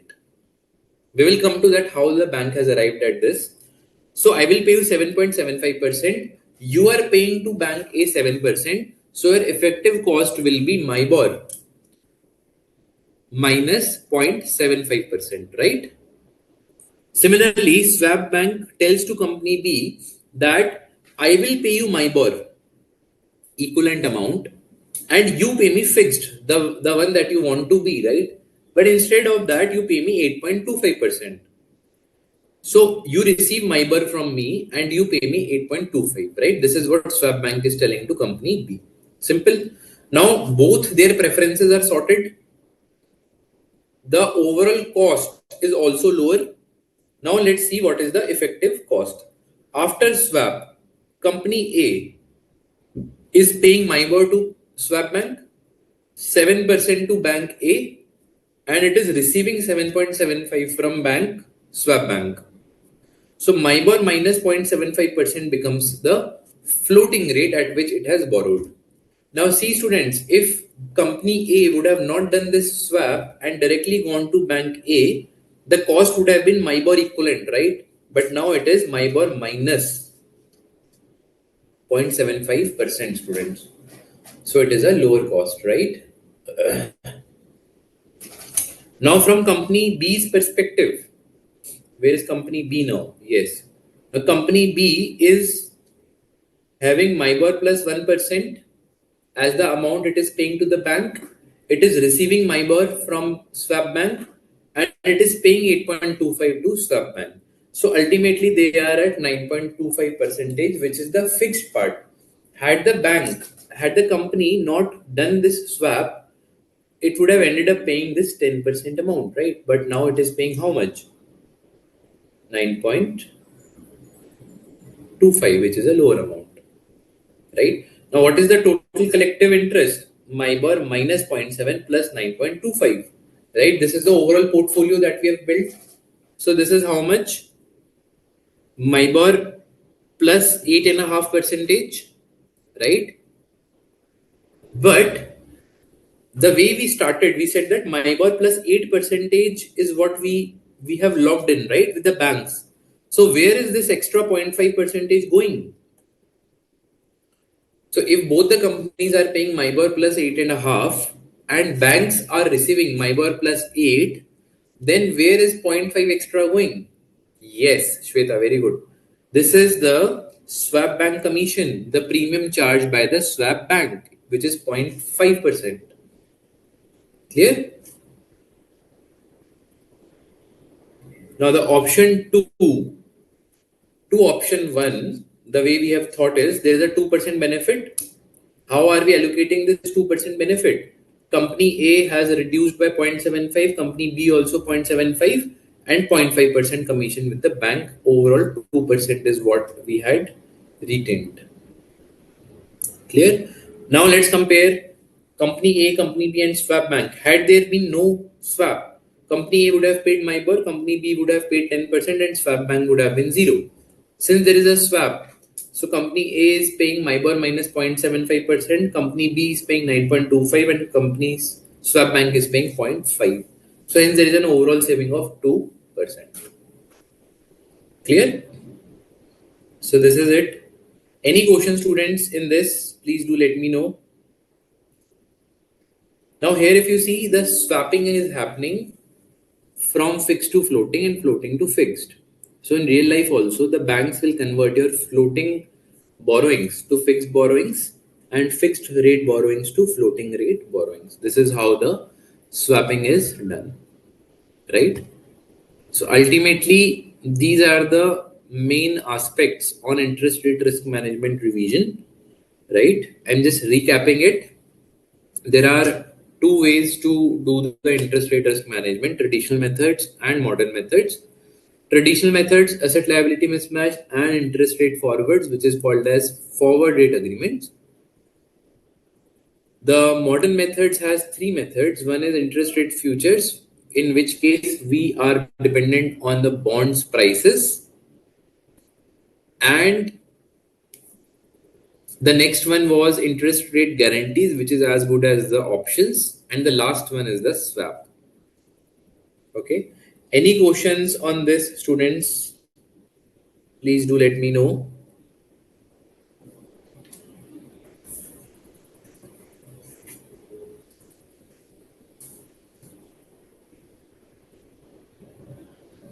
So we have, I think, 4 questions in totality: second, third, and fourth, right? So we have 4 questions to be covered now for the interest rate risk management. Okay.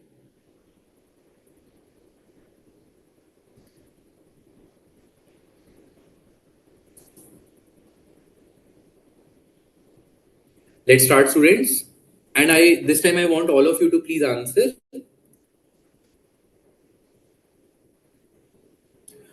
Okay, let's start. So this is on the interest rate risk management. Question 1. P Limited is planning to borrow an amount of rupees 60 crores for a period of 3 months in the coming 6 months time from now. Now tell me what FRA we are talking about. Denote it basis the requirement. 3 months the borrowing has to happen in the coming 6 months time from now. Come on, students, please attempt it. Should I write what? FRA, what multiplied by what? What by what I should write? Come on, students. See, the more you will interact or more you will respond, students, I will be able to understand it that whether you are understanding it on the right track or not. Yes, Shailesh, you have responded very good.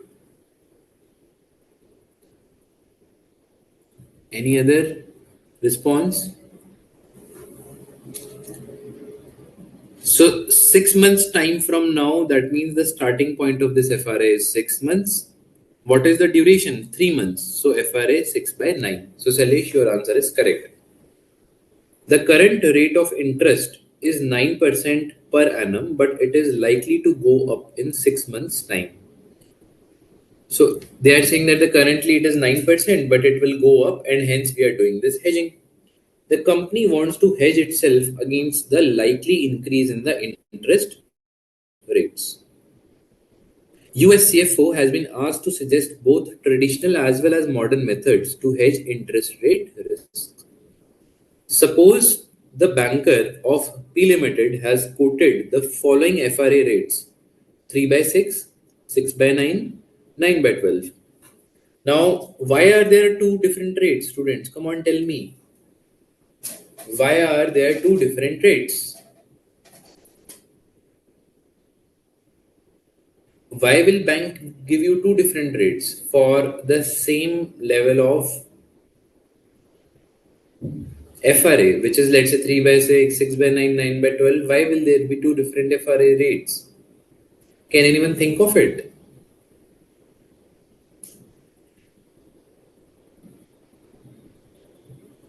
Okay.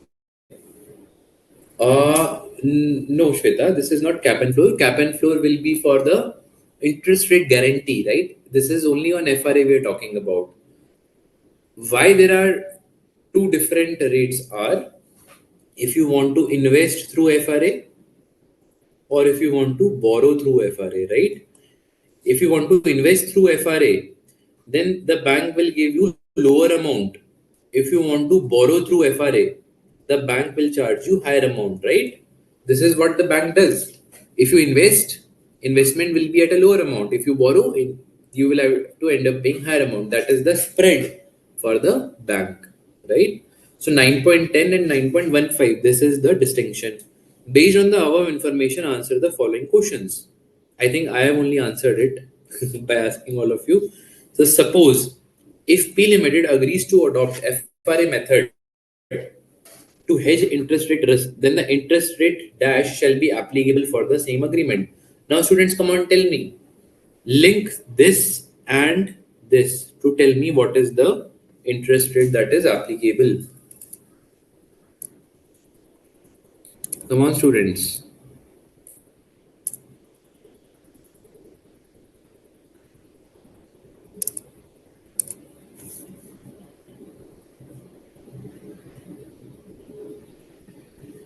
So just see it carefully which FRA we are talking about and which position, whether invest or borrow, are we talking about. FRA is which one? 6 by 9. Yes, Shweta, very good. Shailesh, very good. So the right answer is 9.3%, the option B. Why? Because we are talking about FRA 6 by 9, which is this one. And we are talking about borrowing, which is 9.3. Okay, clear?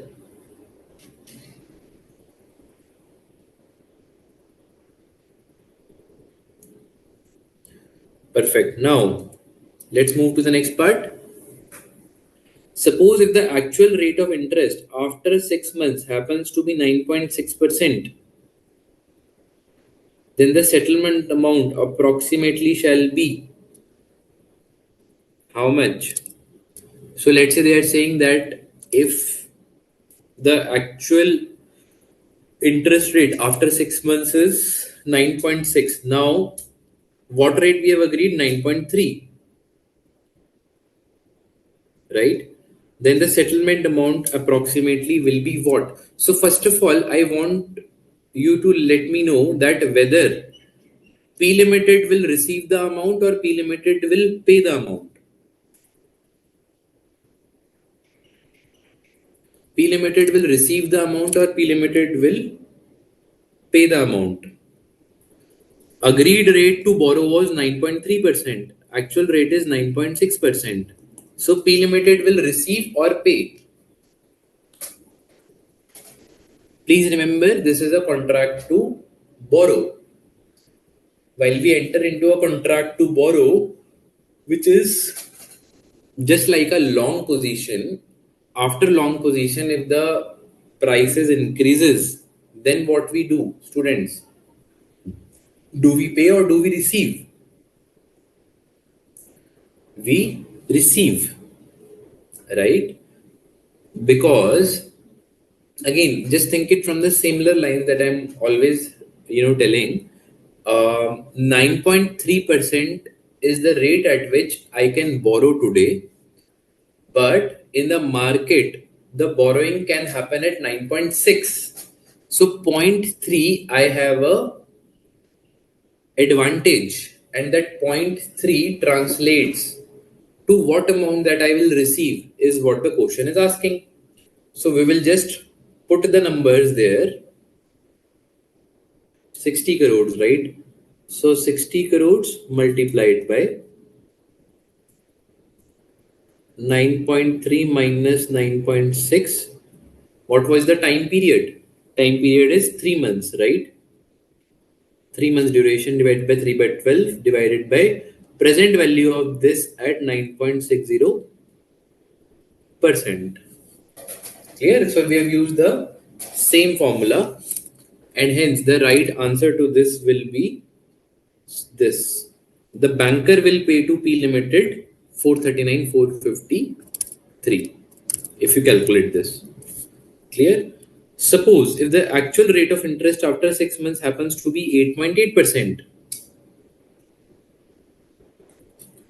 what was the agreed rate? 9.3. Now, if it is happens to be 8.8, then the settlement amount approximately will be what? Now, first of all, again the same question. In this case, whether P Limited will pay or P Limited will receive. I think Shweta, you are right. P Limited will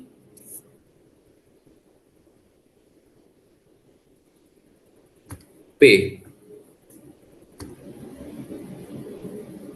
Just a second. Yes, so the P Limited will pay because why? Because 0.5% extra is what is required to be paid by P Limited. Because P Limited has agreed that it will borrow at 9.3%. The actual market rate is 8.8%. So P Limited is having a loss of 0.5%, right? Because P Limited has no option. They don't have any option, right? They have entered into forwarded agreement, which is a fixed commitment. So they will have to pay 0.5%. So this is clear. Then 0.5 has to be paid. Then at what amount? 733 shall be paid by P Limited to the banker. Again, how we have calculated this? 60 crores multiplied by 9.3% minus 8.8% multiplied by 3 by 12 divided by 1 plus into 3 by 12. So using this formula, the answer is this.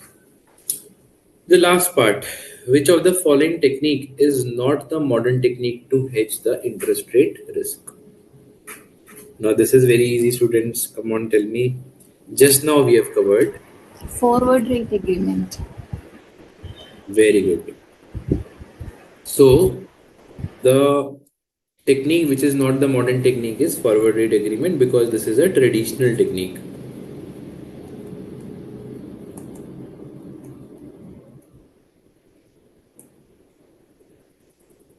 Okay, this is a traditional technique. Okay, let's move ahead then.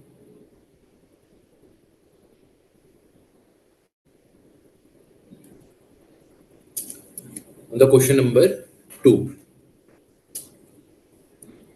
B Bank Limited has entered into a plain vanilla swap through an overnight index swap. Okay. Now we are talking about swaps here. Now let us understand plain vanilla swap is what? Plain vanilla swap is where the fixed is converted to floating and floating is converted to fixed. So this is called as plain vanilla swap. There are no complexities to it through an overnight index swap. So overnight index swap means what? See, as I told you that the interest rates can have different tenures. Very good, Shweta. Yes, you're right.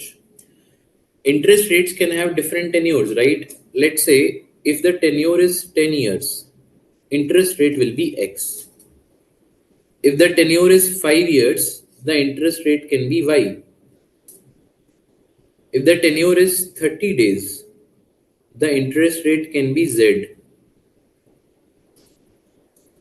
If the tenure is 60 days, the interest rate can be, let's say, A. If the tenure is 15 days, the interest rate can be B. Okay, I'm all talking about the similar point of time. And is there an interest rate for 1 day also? Yes, it can be, let's say, C. So interest rates depends in the market also basis the maturity profile. Let's say a 1 day interest rate will be lowest, and all these are expressed in the per annum basis. Huh? So this is clear. So this all of them are comparable because all of them are on a per annum basis. So what might happen? 10 years, let's say, will be 10% per annum. 5 years can be, let's say, 9% per annum. 30 days, I'm assuming, can be, let's say, 6% per annum. 60 days can be 6.5% per annum. 15 days can be 4% per annum, and 1 day can be 3% per annum. Can you see the moment I reduce the maturity, the tenure, the interest rate is getting reduced? Why? My question to all of you is why? In case, because this is how it happens in any of the economy. Whenever you see the nearer the expiry, the nearer the term is, the interest rates are lower.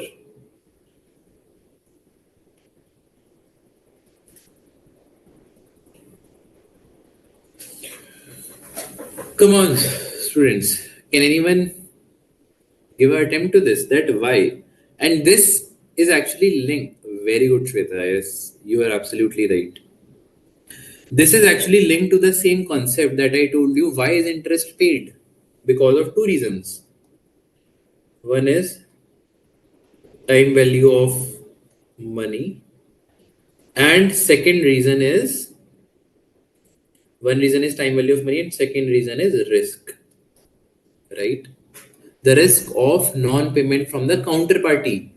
Do you think in 1 day I am carrying as much risk as in 10 years? No, the risk cannot be the same because the chances of other party to go bankrupt and not to pay me the amount in 1 day is very low compared to 10 years, right? So the risk element is negligible in a overnight borrowing, overnight rate of borrowing. Clear? This is the concept that I was trying to explain you, that overnight index swap is basically swapping the overnight floating rate. This is also a floating rate, right? Basis the market. Overnight floating rate, okay? Overnight floating rate to fixed rate. Clear? That is called as overnight index swap. Any questions, students, in this?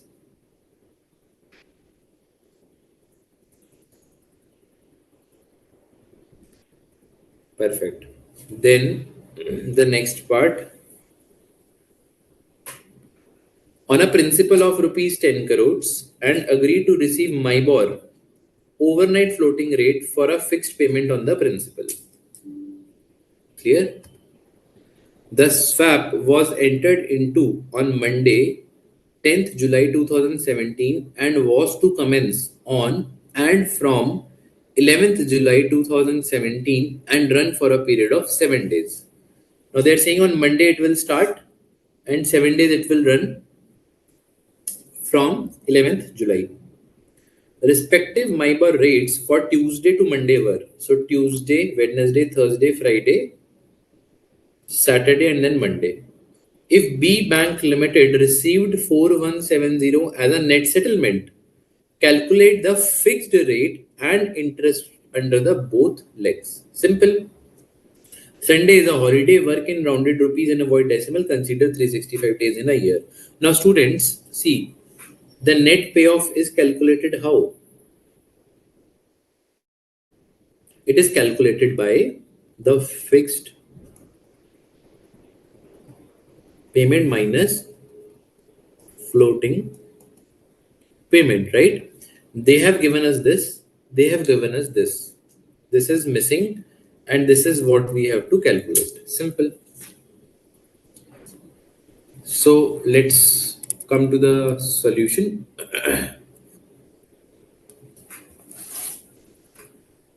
So solution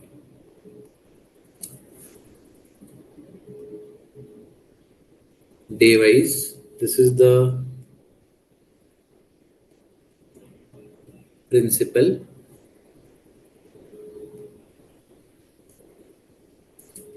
MIBOR,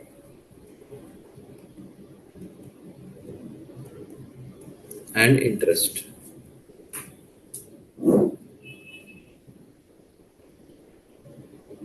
Let's talk about Tuesday because Tuesday is the starting point. Tell how much was the investment? 10 crore. 10 crores, yeah.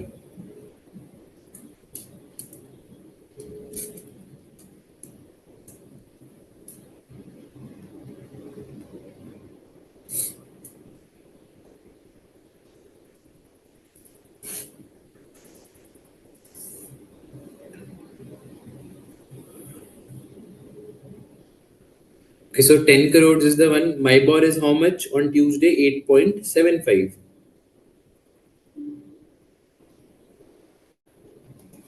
8.75. The interest rate for 1 day comes out to be 23,973.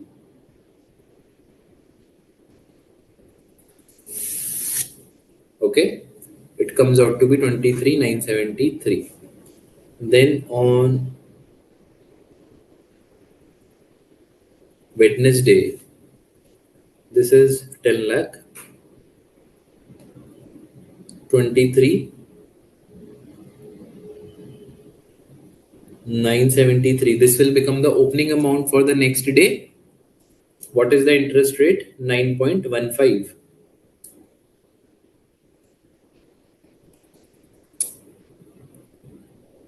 And hence it is 25,075 again for 1 day.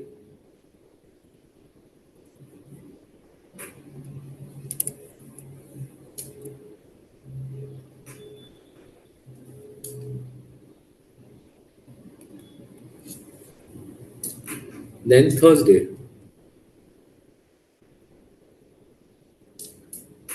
We will add this and the interest for Wednesday, right, to arrive at the Thursday opening balance, which is around 10 lakh, 49,048. 9.12. 24,999 becomes the amount for Thursday. Then Friday opening will be Thursday opening plus Thursday interest, right? Because overnight index swap is for one, I mean the interest rate is for the 1 day, right? Overnight. So whatever you are earning will get added to your principal amount for the next day as well. So the Friday is opening amount is 10,000 74,047. How much is the value on Friday? 8.95.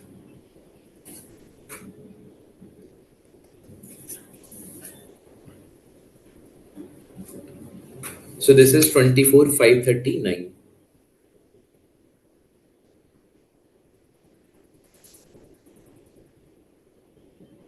Then Saturday and Sunday.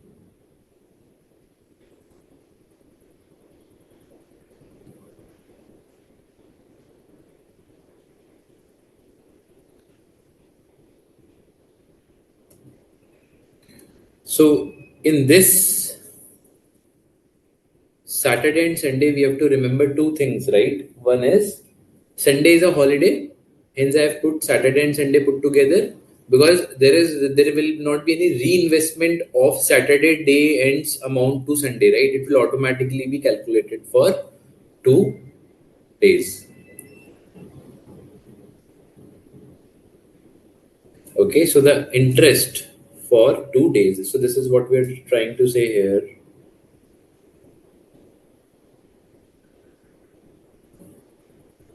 So I'm just adding a footnote on this star.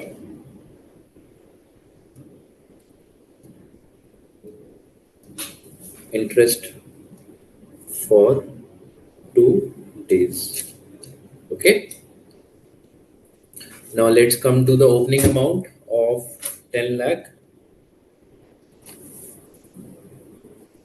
98,586.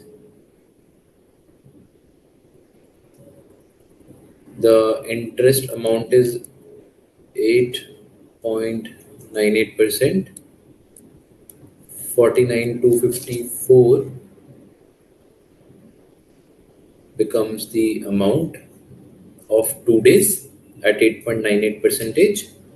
Then let's come to the 7th day of Monday, which completes the cycle of 7 days.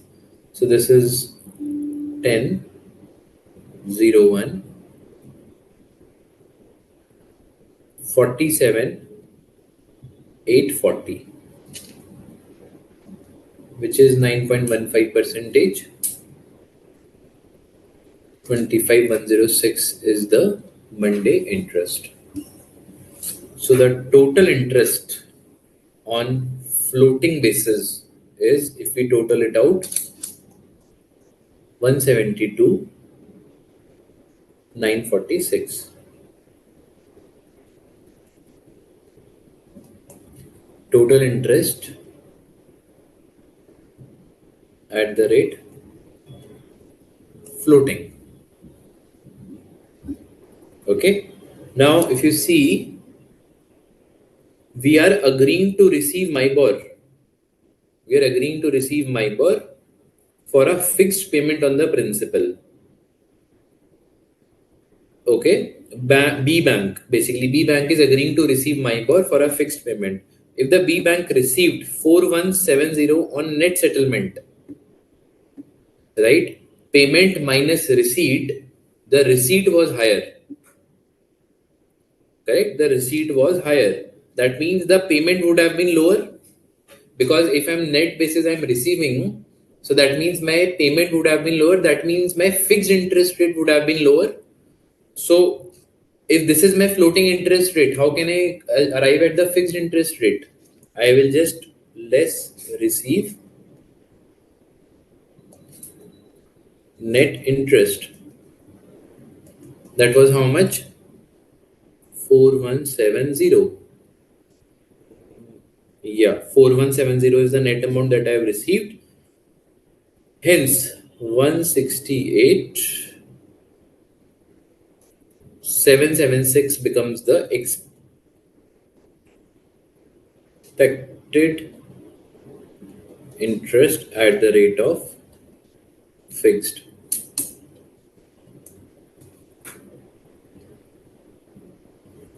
Thus, the fixed rate of interest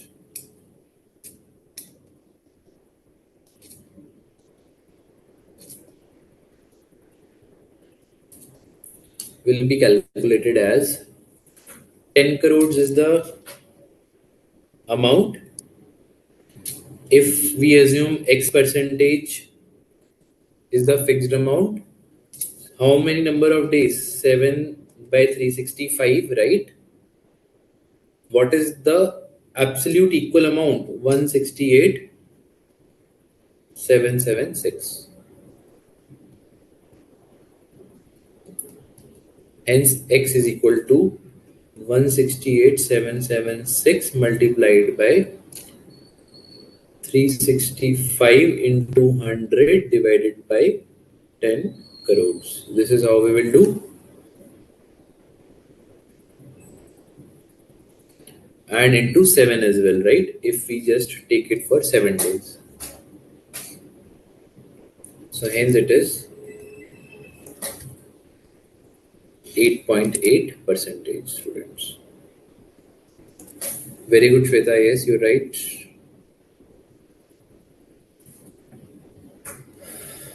So what was the question asking us?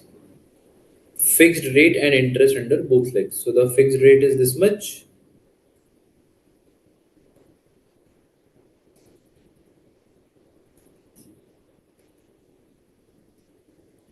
Interest under floating leg. Interest under fixed leg. So the floating leg was how much? 172,946. 168,776.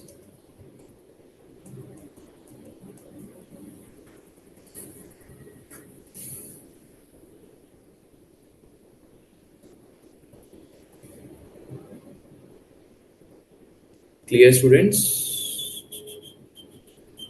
Any questions you want me to address till now?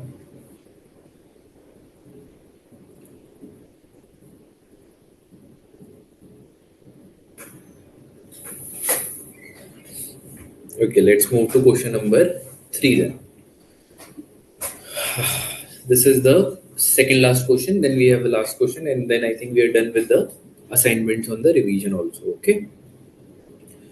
XY Limited is planning to expand its operation in view of the growing demand for its products.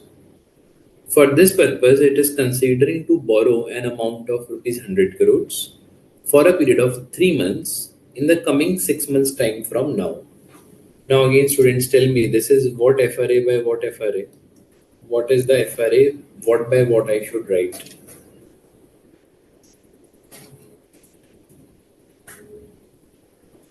So borrowing will be for 3 months, but it will happen 6 months from now.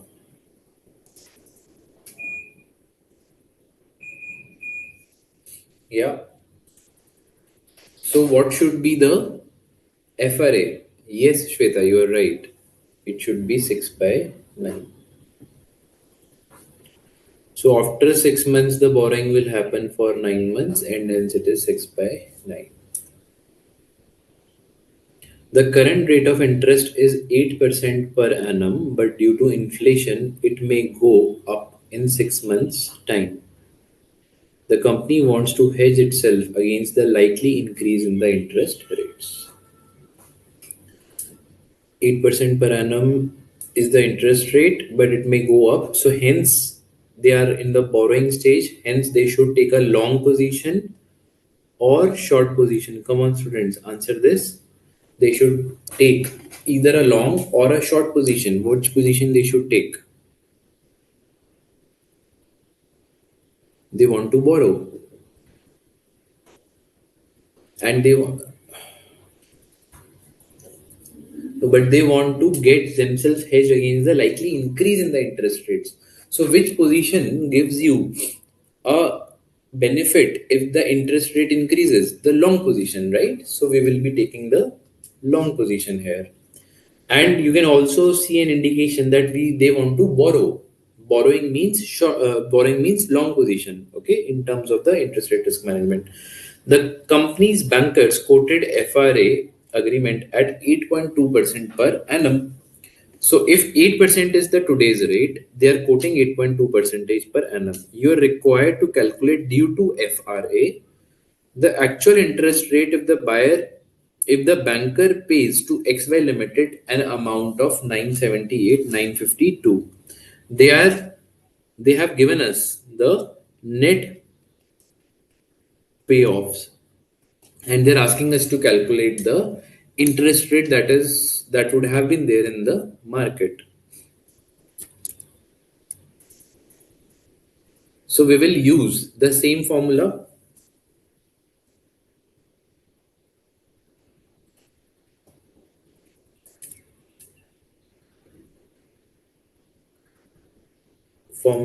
for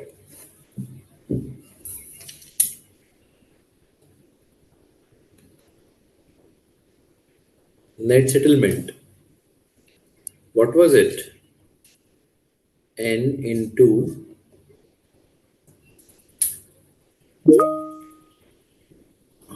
RR minus forward rate, right? Into time divided by 1 plus RR into time, right? Where we said that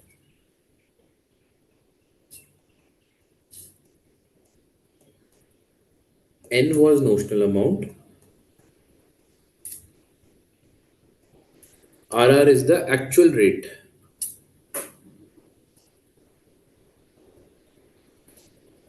Actual rate that is happening on the date of execution.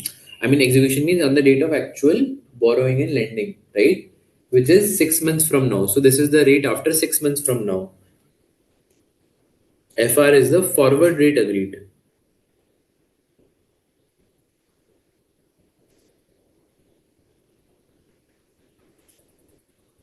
And T is equal to time period. Clear? Now in the first case, if the banker pays to XY Limited, now here we have to be very clear. This is the banker and this is XY Limited. Now XY Limited is borrower and banker is investor, right? Banker is lending the money. So if the banker pays to XY Limited an amount of how much? 978, 952. So let's equate it. 978, 952.52 will be equal to 100 crores multiplied by, this is what we need to calculate, right? RR means the rate of interest, actual that is operating, minus 8.2% is the forward rate, multiplied by 3 divided by 12. This will be 1 plus RR into 3 by 12.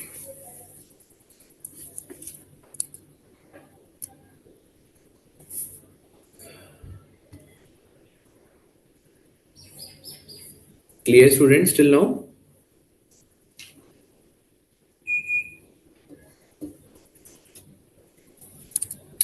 So if we solve this, so the RR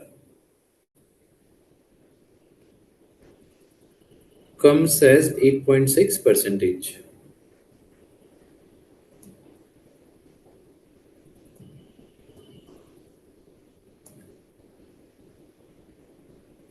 Actual interest rate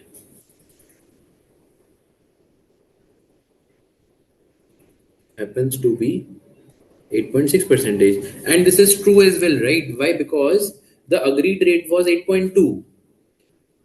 The bank has lost and the XY Limited has gained. When will XY Limited gain? If the interest rate is higher. Only in that case XY Limited will gain, right? So actual interest rate happens to be 8.6% on the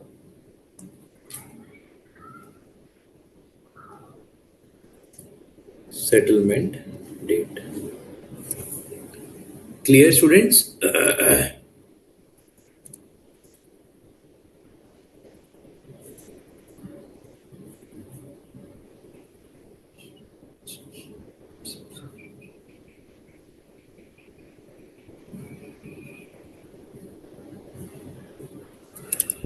Any doubts? Let me check the other panel. Yeah. Okay. Now, the next part of the question. Sorry, the question. Yeah. The actual interest rate, if XY Limited will pay to the banker a sum of 980,872.98. Now, here, the XY Limited is paying to the banker. That means the actual interest rate would be higher than 8.2 or lesser than 8.2? Come on, students, tell me. Will the actual interest rate be higher than the 8.2 or lower? Yes, Shweta, you are right. It should be lower than 8.2 because in this case, XY Limited has taken a long position. They have taken a position to borrow through 8.2. Now, if they are paying something to the banker, it means that the actual interest rate the outside this contract, which is in the open market, would be happening at a lower rate. That is where the loss to XY Limited will be there. Clear?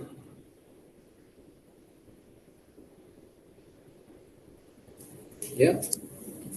So actual interest rate happens to be is what we'll have to calculate. Let's go to the second part. Let's put it in the formula. 980,872. Now, one thing we have to be very careful here. So while putting it, the payment that we are doing, we will have to just do this 980 872.98, right? I've just put it minus because we are using the same formula, and here in the case we are paying it, right? So there is a loss in terms of the settlement. 100 crores multiplied by RR minus 8.2% into 3 by 12 whole divided by 1 plus RR into 3 by 12.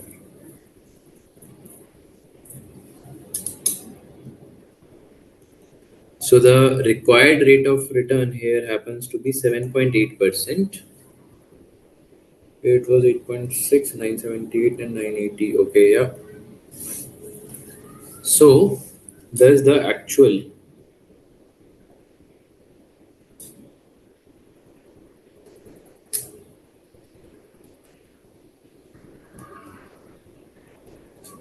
interest rate happens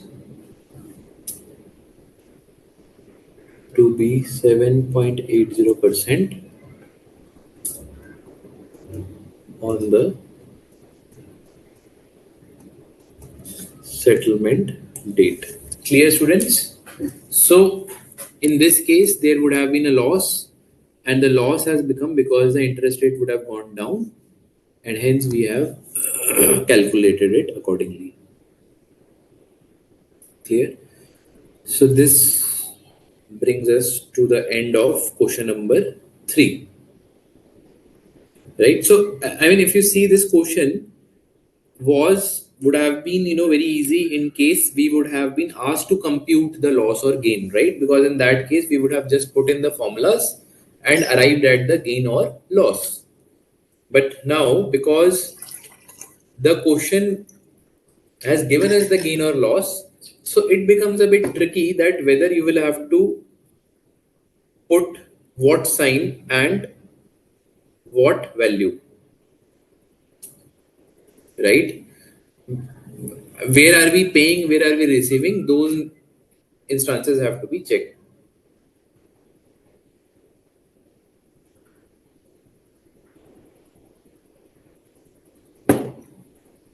Yeah. Let's come to the Last question. A manufacturer of electronic components has taken floating interest rate loan of rupees 2 crores on 1st of April 2023. So let's plot it on a timeline. 1st April 23, 2 crores, there is a loan taken, and this is a floating interest rate loan.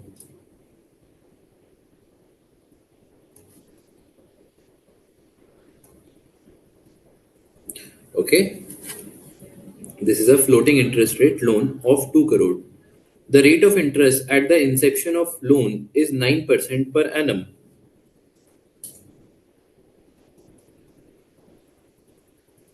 Right, this is the rate of interest on the inception of the loan.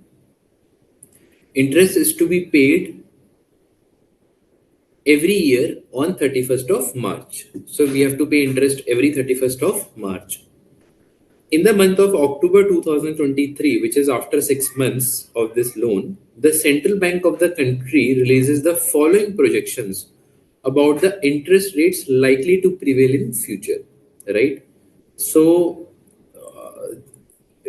24, 25, 26, 27, and 28, these are the interest rates that are likely to prevail. Now, if you see, currently what is the rate? 9%, right? So from 9%, it will increase to 9.25, then again it will increase to 9.5. 2026 also it will increase to 10%. Then 2027 it will come down to 9% and 8.25%. You are required to show how the borrower can hedge the risk using option cap arising out of the expected rise in the rate of interest when he wants to peg his interest cost at the rate of 9% per annum. So they are saying that the borrower wants to take an option cap, right? Borrower wants to take an option cap, means they want to take a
Devashar?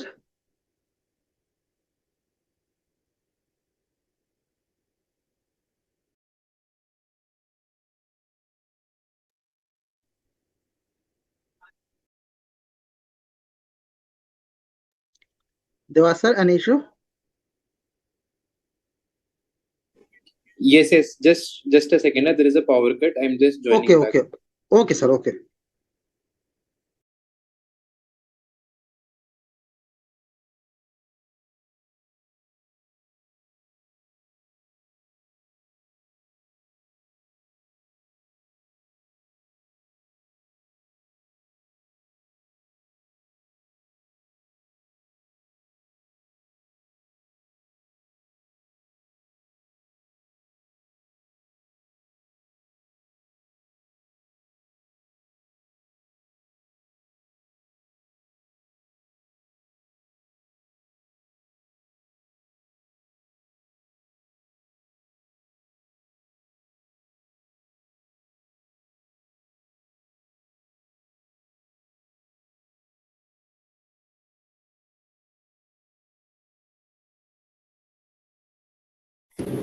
Yeah, I hope I'm audible and visible. Okay. Sorry, there was a power cut at my place and hence the system got restarted. Sure. So we were discussing that now the borrower wants to take a hedging using the cap option. Okay. They want to cap their maximum exposure up to 9% because there is a likelihood that the rates will go up. Assume that the premium negotiated by both the parties is 0.8% to be paid at once on 1st October 2023. So 0.8% is the premium and that will be paid on 1st of October. And the actual rate of interest on the respective due dates happens to be these. These are the actual rate of interest. You're required to show how the settlement will be executed on the prospective interest due date. So it is very simple, right? See, first of all, the cap option is saying that 9% is the cap and 0.8 percentage is the premium. So whatever is higher than 9%, that will be my benefit, and whatever is lower than 9%, that will not be my loss. Correct? That will not be my loss because this is a question on options. Options, if the interest rate is lower than the strike rate, then it's not a loss to me, right? I will just not execute that option. Simple. So let's calculate. So first of all, let's define the cap option here, right? So solution,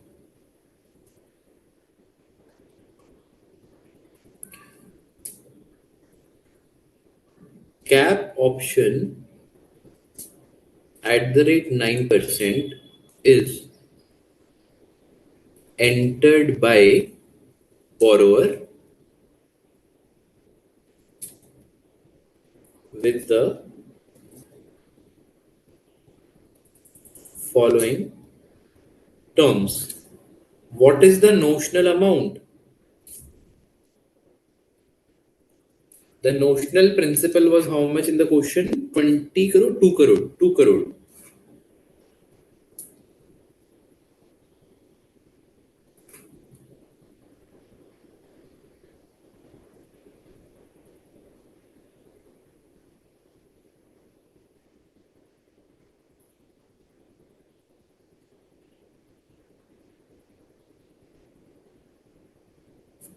Okay. So the notional amount is 2 crore. Clear? The strike rate is 9%,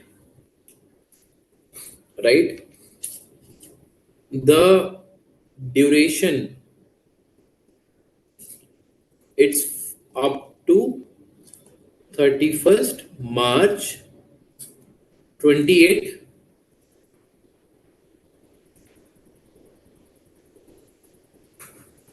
Okay. Now the premium is what we are doing. Premium is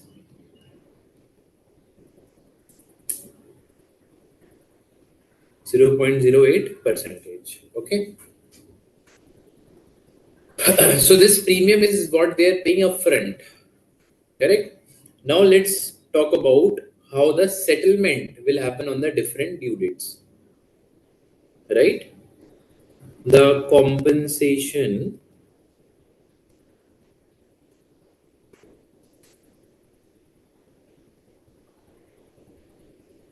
received by buyer of caps will be as follows. Because we have to talk about under this option what will be the payoffs, right? So let's talk about the date, the interest rate appearing on that date, right? The option whether it will be exercised or not, correct? That will depend. The payment of interest, right? And hence the settlement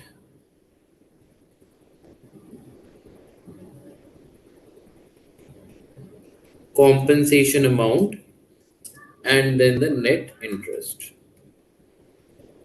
Okay, so let's talk about the first date, 31st of March 24. Here what is happening? Interest rate is how much? 9.5%. This one, the actual rate we have to take, right? Sorry. So the strike rate is 9%. Should I exercise the option or not? Come on, students, tell me. Should we exercise the option? The actual interest rate in market is 9.5. We have a strike rate at 9. So should we exercise the option or not?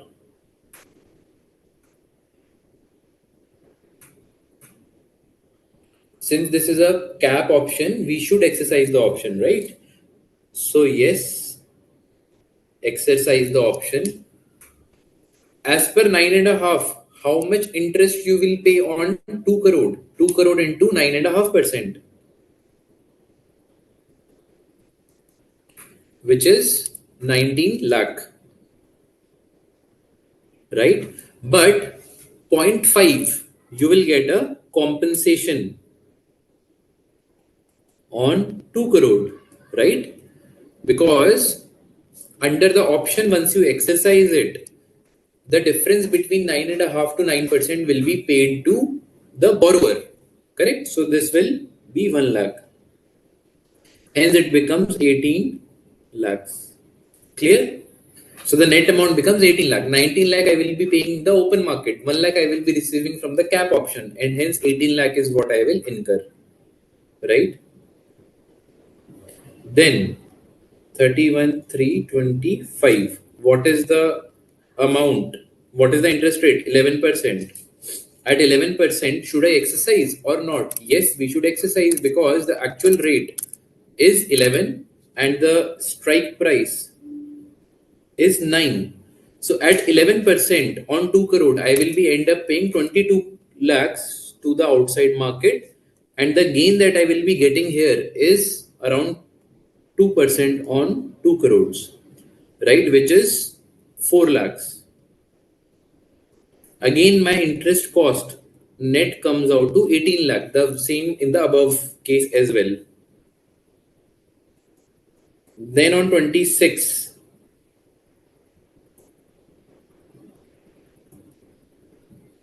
2026, the actual interest rate is 9.25%. Yes, I will exercise. Basis 9.25%, I will end up paying 18 lakh 50,000, right? And 0.25% on 2 crore, I will end up receiving 50,000, and hence my interest cost again will be 18 lakh max, right? Then 31st March 27 is 9%. Should I exercise or no? I can lapse it, right? Why? Because the 9% is open market rate and 9% is the strike price. So I will end up paying 18 lakh, and hence my net interest cost is 18 lakh. 31st March 28, the interest rate is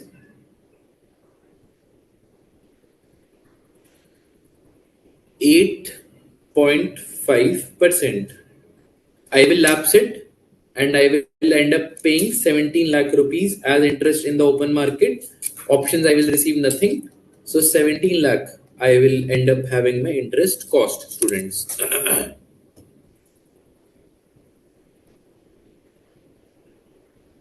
Clear? So in this way, the maximum interest cost in any case will be 18 lakh, which is effectively 9%, which is our interest cap as well, right? So overall interest cost for the borrower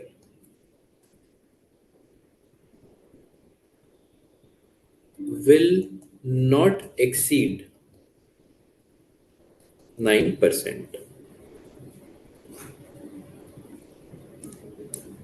Yeah, so this is what we have shown, the settlement, how it will be executed, and the final conclusion is this, that overall value cannot increase more than 9%, because that is the benefit of the interest cap that we have entered into, right, students? So I think this brings us towards the end of the session, of the revisionary session on interest rate risk management, derivatives, as well as securitization over the past 2 days, 2 days and the previous session. Students, you are open in case of any questions. Please do let us know. Otherwise, I request Ashish sir to please help with the concluding remarks. Thank you, sir. Thank you, students. Thank you, Deva sir, because you have explained the topic of derivatives and as well as interest rate risk management in a very crisp manner and in a very way that student can understand in a very simple manner. So now, student, as you know that there is a one topic of real option in the derivative as well, because it is a combination of option plus the option capital busting plus option concept. It's a combination of the both. So that I will cover in the when I will take because it is a very brief small topic, and I will cover this topic when I will take the session viewers for the success session in the forthcoming classes. Of course, if possible, then I will try to take in between somewhere, because it is I will, hardly it will take 15 minutes, because for this session there is a separate recorded lecture for the real option, so you can refer the same. In case you have any query, you can consult with me. Now, student, one or two very important thing I want to share with you. As you may be aware that our next class, that is scheduled on 2nd June 2025 instead of 31st May, because of due to some reasons.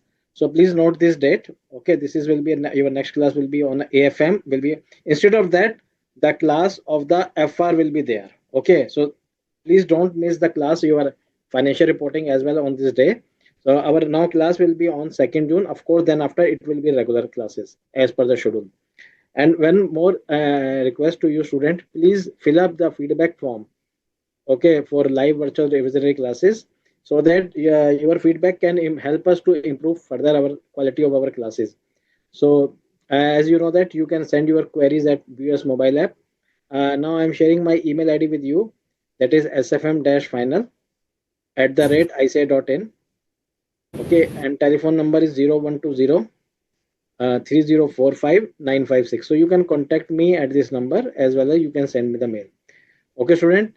Thank you for your patient listening, and thank you, Divas sir, for sparing in the Thank you, sir. precious time and taking the students. Thank you. Thank you, sir. Yes, Thank sir. you. Thank you. Thank you. Have a nice.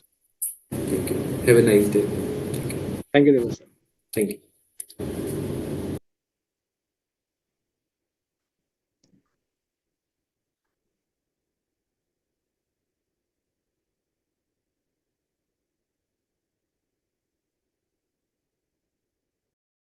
एक minute रुक जाइए just